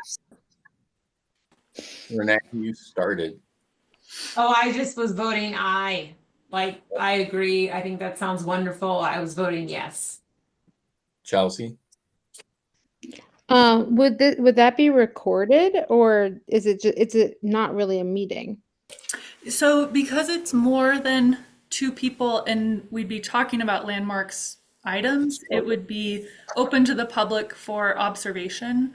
And Chris Chris left the meeting, so I would have to check with him about whether we would record it audio, video, or if there's just a meeting summary. So it would be open for observation, and let me get back to you about the recording part. Okay. I maybe have I feel like a Grinch, but I think if we don't have meeting like an agenda, I mean it's great to get to know people. And if we actually don't have an agenda, then I think we don't need to meet. And if people, but that's just me. But as much as I would be happy to meet the new person and get to know them, we will have plenty of time to get to know them. Like we have dinner together before the meetings, and there's a lot of, I don't know, just volunteer commitment. So I'm happy to not have to do it if we don't have anything substantive to talk about. But if you do this, Marcy, we aren't required to come. Right. Correct. Yeah, so. Okay. I think if it's optional, I definitely think it's a great idea and would love to participate in this. I think an informal setting of getting to know each other and explaining some of the things outside of agenda bound items might be nice. I kind of was at a loss when I started on the board, and even though I had an extended kind of warm up meeting with James, the first couple of LDRCs and meetings, I was feeling kind of lost in the wilderness. So I think it's a great idea. I think it'll help preserve. I said it yesterday of the agenda meeting. I think this board has always had a really solid collegiality, and I think this is a way of extending kind of that to a new member and bringing them into the kind of just kind of this sphere of thinking.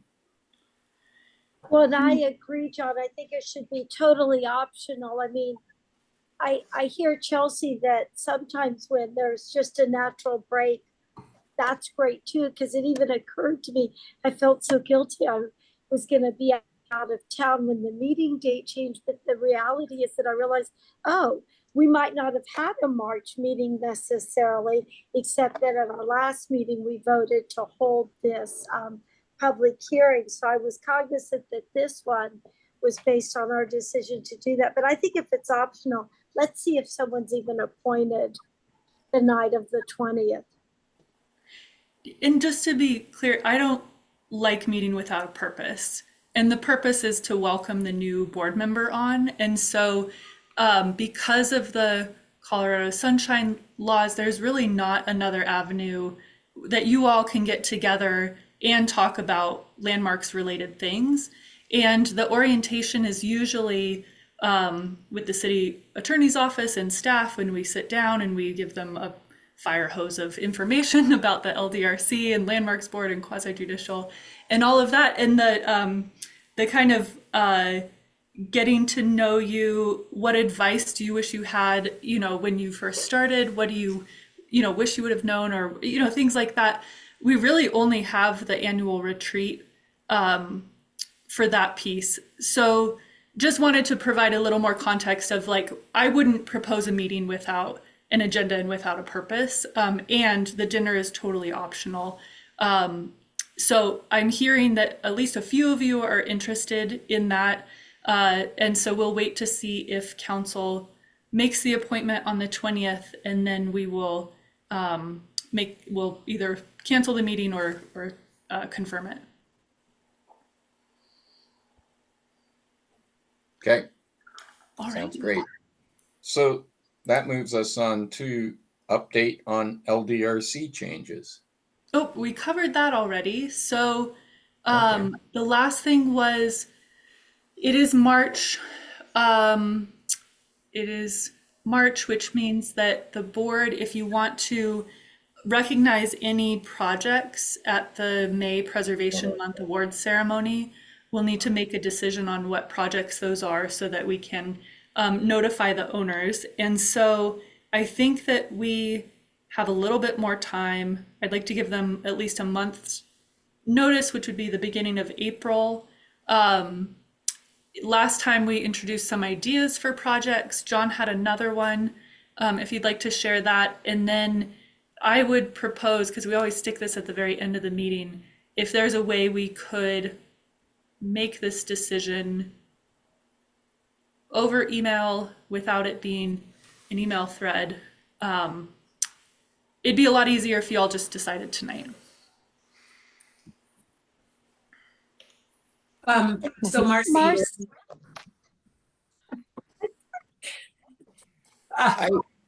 Marcy, what you're asking is, do we have any projects we want to nominate? And if we do nominate them, do we vote on them now? Is that what you're Yes, saying? I would say if we can vote on them tonight, then that's best case scenario. I would say pick 3, and if you all look at this list or want more time to think about it, then I think we could figure out a way to do it, but it runs the risk of not giving any awards this year, which I think would be a missed opportunity. No, I was just going to say, Marcy, should I offer mine tonight? Yeah, and meanwhile, I'm going to pull up this other slide that had the ideas we presented last month. Oh, okay. Let's look at that. Okay. And Marcy, right now, the Square Nails Award ceremony is Monday, May 12th. Correct. Okay. Yeah, I'll ask Aubrey to send an appointment reminder for you all. Totally optional, but it is a nice event. Okay, let me share this. Oh, I'm already sharing. Okay, cool. I got turned around. Okay, go ahead, John. Okay, I don't have the address or the owners of the project. It is. I put the address on the bottom. Okay, so it's 1815 Iris. This is a project that I actually was recused on, or should have been recused on when it came into LDRC one morning. It's fairly close to my house. And they elected to not do historic designation. It was a house that may have possibly been. It's a house that could have been designated had they wanted to bring it forward for that. But they wanted to demolish it, and they were told essentially to avoid all the issues of review associated with demolition, they could stay within certain limits and renovate the house and not have to face that whole process. They went ahead and did exactly that and did a wonderful job, in my opinion, of retrieving this house from the state it was in and renovating it and adding to it in a way that I felt, and in addition to their treatment of the entire site and the renovation of another potential historic structure on the back of the property. And they did a very nice job and did it within the spirit, I think, of our goals and our regulations and our criteria. And I think that we've given awards sometimes to completely outside projects. And I think it would be beneficial to do it in this case, to make a point that you can do this and you can be a steward, and it will be or should be recognized.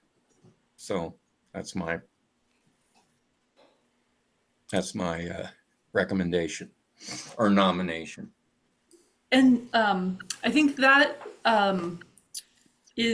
would be totally appreciated and completely unexpected from the owners who went through the demolition review process. I think it's good to think outside the box and recognize that preservation happens outside of designation and outside of LACs. And the board did recognize the Crown Wellness Institute that's owned by CU up on the hill last year or the year before. And that also is a project that didn't come through our review process, but that the Landmarks Board recognized as a really great project. Let me go through these. Oh, go ahead. Oh, I was gonna say I support John's recommendation. Marcia, are you gonna go through these with any pictures or anything? I wish we had I an need something intern. to jog my memory. Yeah, Maybe I yeah. can just Yeah. Google I know. I think I couldn't pull it together right away, but we could do It's a okay. virtual tour on Google Earth Yeah, or Google Maps. honestly, that Let's would do be it. great. Let's do it. Give me a second to pull this up. This And may have been mentioned at the last meeting, but 3 to 4 is probably about the right number, don't you think, Marcy? I would say no. I would say 3 is probably the Okay, magic okay. I number. know we skipped last year and handed out none. I am I like John's project because of the route it traveled. I also am kind of fond of 1836 Pearl Street. That's an epic project. Okay, here we go. Buckle up.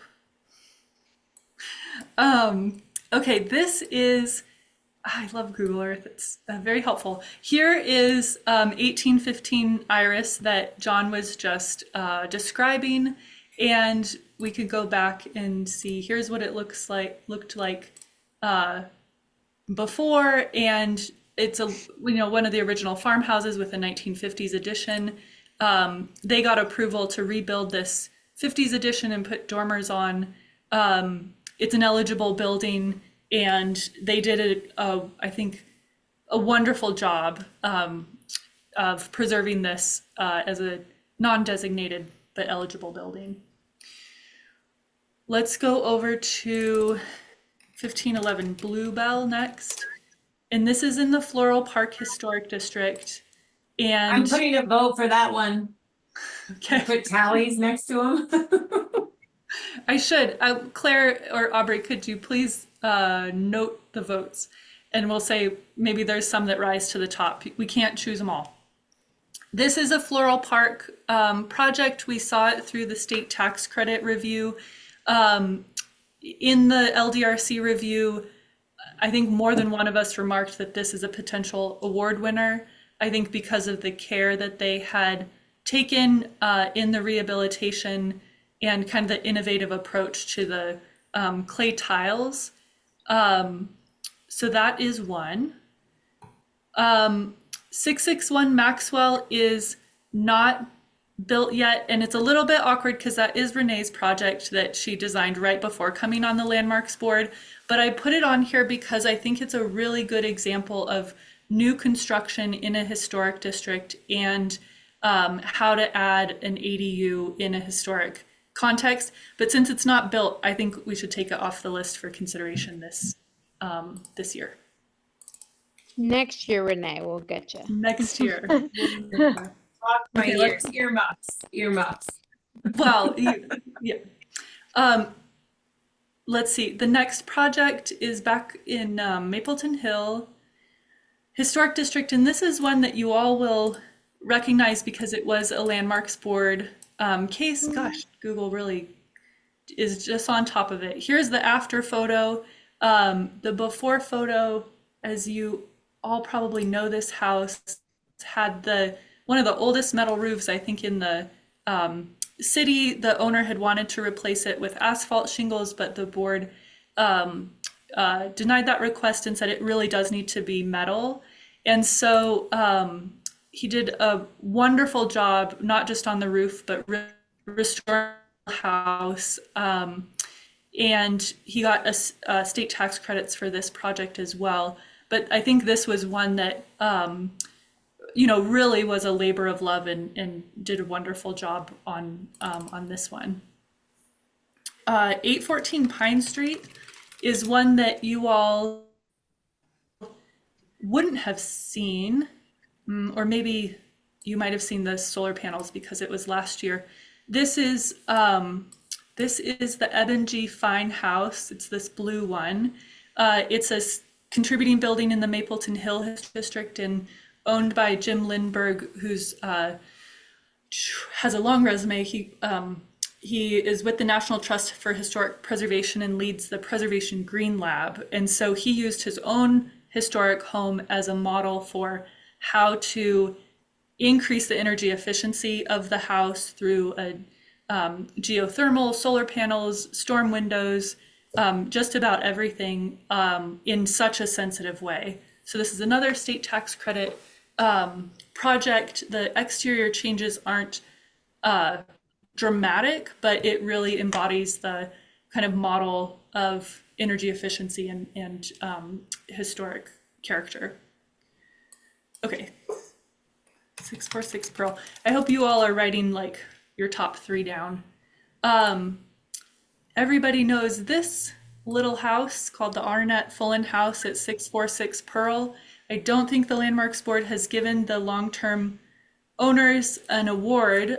They've lived there for decades and just take the greatest amount of care and detail in restoring every nook and cranny of this house. And they continue to chip away at projects, and I think they are just model stewards of this really important house. And then more recently, the project that came through our program was for state tax credits, but now that I'm thinking of it, it was mostly interior restoration. The next one, and then we have one more after that, is 1836 Pearl Street, which is a real Cinderella story.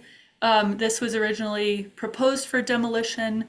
It was landmarked, and through the stay process, the owners went from proposing demolition to supporting the designation. They moved the house forward on this site. It's one of the oldest houses in Boulder, and then built the higher density housing behind it. And we finally saw that come through the landmark designation just last year. So this is the Thelma Maydew house, and these, this house could have been demolished, I think, in an alternate scenario.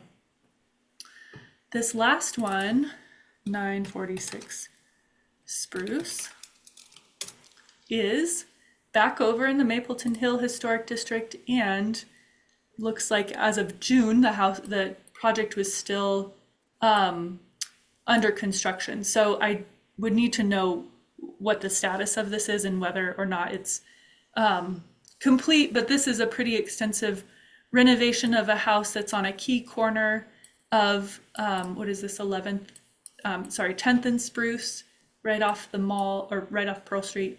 And the Landmarks Board saw this with a brick wall and some landscaping changes too.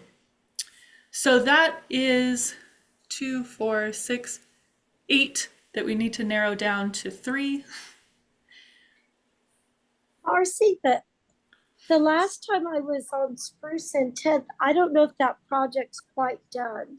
Let's remove that one from consideration as But well. I can't, don't read it that. But it's still, I don't think we should select it if we're not 100% sure. yeah. And I haven't personally been by. So now I'm going to number these so we can say 1, 2, 3. There's now 6. You just have to cut them in half.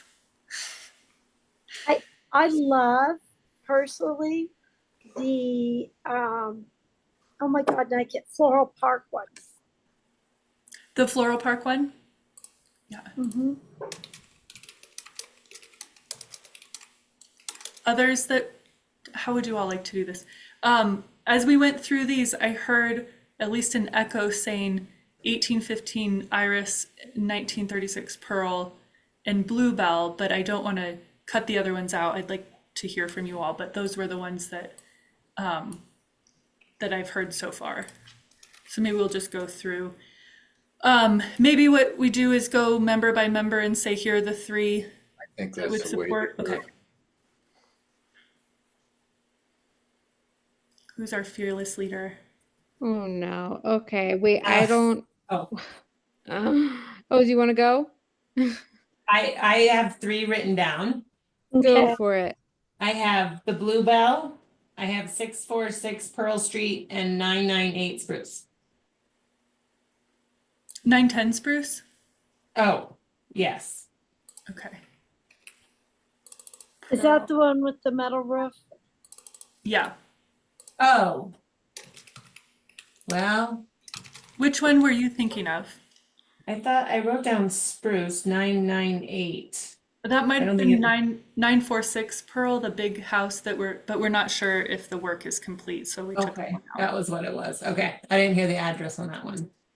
So fearless or not, I came up with 2. I'll do Iris then. Okay. Okay. I have 3. Go ahead. I have 1836 Pearl. I have Arnett Fullen and the Iris one. Great. I hope somebody's helping me out in the background here. I can just rewatch it. Oh, okay. Who's going next? I'm happy to go next. I would do Floral Park. I would do 1836 Pearl. And I do like the one on Iris, but I'd probably go with Jen Lindbergh's house. Mm-hmm. That's a good one too. Okay, I didn't write down the addresses as I was supposed to. So I liked the one that you said they took really great care of it and have been doing a lot of work. Yeah, Which one was 646 that? Pearl. Okay, that one. Mhm. I love the little purple house with the metal roof. I think they really refurbished it to its prime. So I'll go with that one. And I'll just a mystery third, whichever one gets us to 3. They're all great. Okay, so I think, and thanks for tracking the votes, whoever's doing that in the background. It looks like 646 Pearl is the one with 646 Pearl and 511 Bluebell have 3 votes each. So let's do that. And then 814 Pine only has 1 vote, so I'll remove that one. And then, God, we got a 3-way tie between these 3. So I do So- have 4 votes from Renee. I think I misheard Renee, did you vote for Bluebell, Spruce, Pearl Street, and Iris? I think Well, it was we the other took- spruce. We took Spruce off of there. Nice. So it was just Iris. Yeah. Okay, so Renee did not vote for any spruce, not the metal roof house. Right. Okay, so that one just has one vote then too. So I would propose that you all give these four an award, and we'll just keep our presentation short, and that I will reach out to both Jim and Mark for 910 Spruce and 814 Pine to just say like great job and express some appreciation for those two. So that was a little clunky, but we got there. So thank you, everybody. So what are the four? Okay, drum roll. Sorry, I'm looking at a screen. Is 1511 Bluebell in Floral Park, 646 Pearl Street, the Arnett Fullen House, 1836 Pearl Street, the house relocation on East Pearl, and 1815 Iris. And so some years there are themes, other years there are not. And I think the theme this year is around stewardship and preservation, even when you didn't have to, kind of above and beyond. We'll come up with a better theme. Thank you. That's everybody. great. It's, Yeah. a lot of restoration this year, actually. Yeah. So I will invite each of you, if anybody would like to present any of these at the award ceremony on May, do we decide it was the 12th? It's either the 12th or the 14th, whatever the Monday is. We'll help prepare the talking points, but if anybody would like to present these awards, let me know and we will share the mic. Okay. I've Thank done you. it before. I'd like to. Wonderful. All right. Okay. We're at the end of this. I just want to say this. This would have been Ronnie Pelusio's last meeting, but he unfortunately wasn't here tonight. But I just want to say that Ronnie was such a force on this board. He was on it when I joined. He had a lot to do with helping me know how to be useful on this board. And he will seriously be missed, at least by me. And I'm sure everyone else might want to say something quick, but you don't have to. He's not dead, John. Not on our board anymore. It is a loss, you know. It is. And Marcy, is it fair to share that there might be a special award given to Ronnie at this same ceremony on May 12th? It's premature, but why don't we Okay, say there's but a it's possibility, It's a that he might be potential? nominated? Yeah. Okay, it's a potential possibility. Yeah. Oh my God. No, that's okay. That's okay. Okay, wonderful. Well, thank you, everyone. Okay. If no one else has anything, No, John, thanks for leading the meeting. I haven't been up this Well- late to the Eisenhower administration. yeah, where are you, Yeah. Abby? Spain, but Oh. walking 8 hours. com- 8 no, hours walking- later, right? This is the best walking Camino Santiago with my 91-year-old brother. Wow, Oh, that's cool. that's a story. That's wonderful. But John, so thank you, because I really wanted to attend this meeting, but it would have been too hard to lead it and Well, everything. Thank you for staying up, Abby. I know it's late. Like you It's said, okay. 3 in It's the worth it. morning. But thank you, guys. And maybe we'll Bye. see each other April 2nd. Okay. Thank you. Bye. Thanks. Thank you, Thanks to everybody. the staff, you guys, for always doing such an excellent job. Thank you. Take care. Okay. It's 8:27. Oh. And this meeting is adjourned. Thank you. Yay. Hey, Marcy, I'll help with the, whatever that's, to present things. I think Is she still here? Oh, I you'd think be they're great. gone. You'd be Okay. great, Renee. Aubrey, will you make a note? I will. Renee, you'd be great. Bye. Bye, everyone. Have a good night. Good night.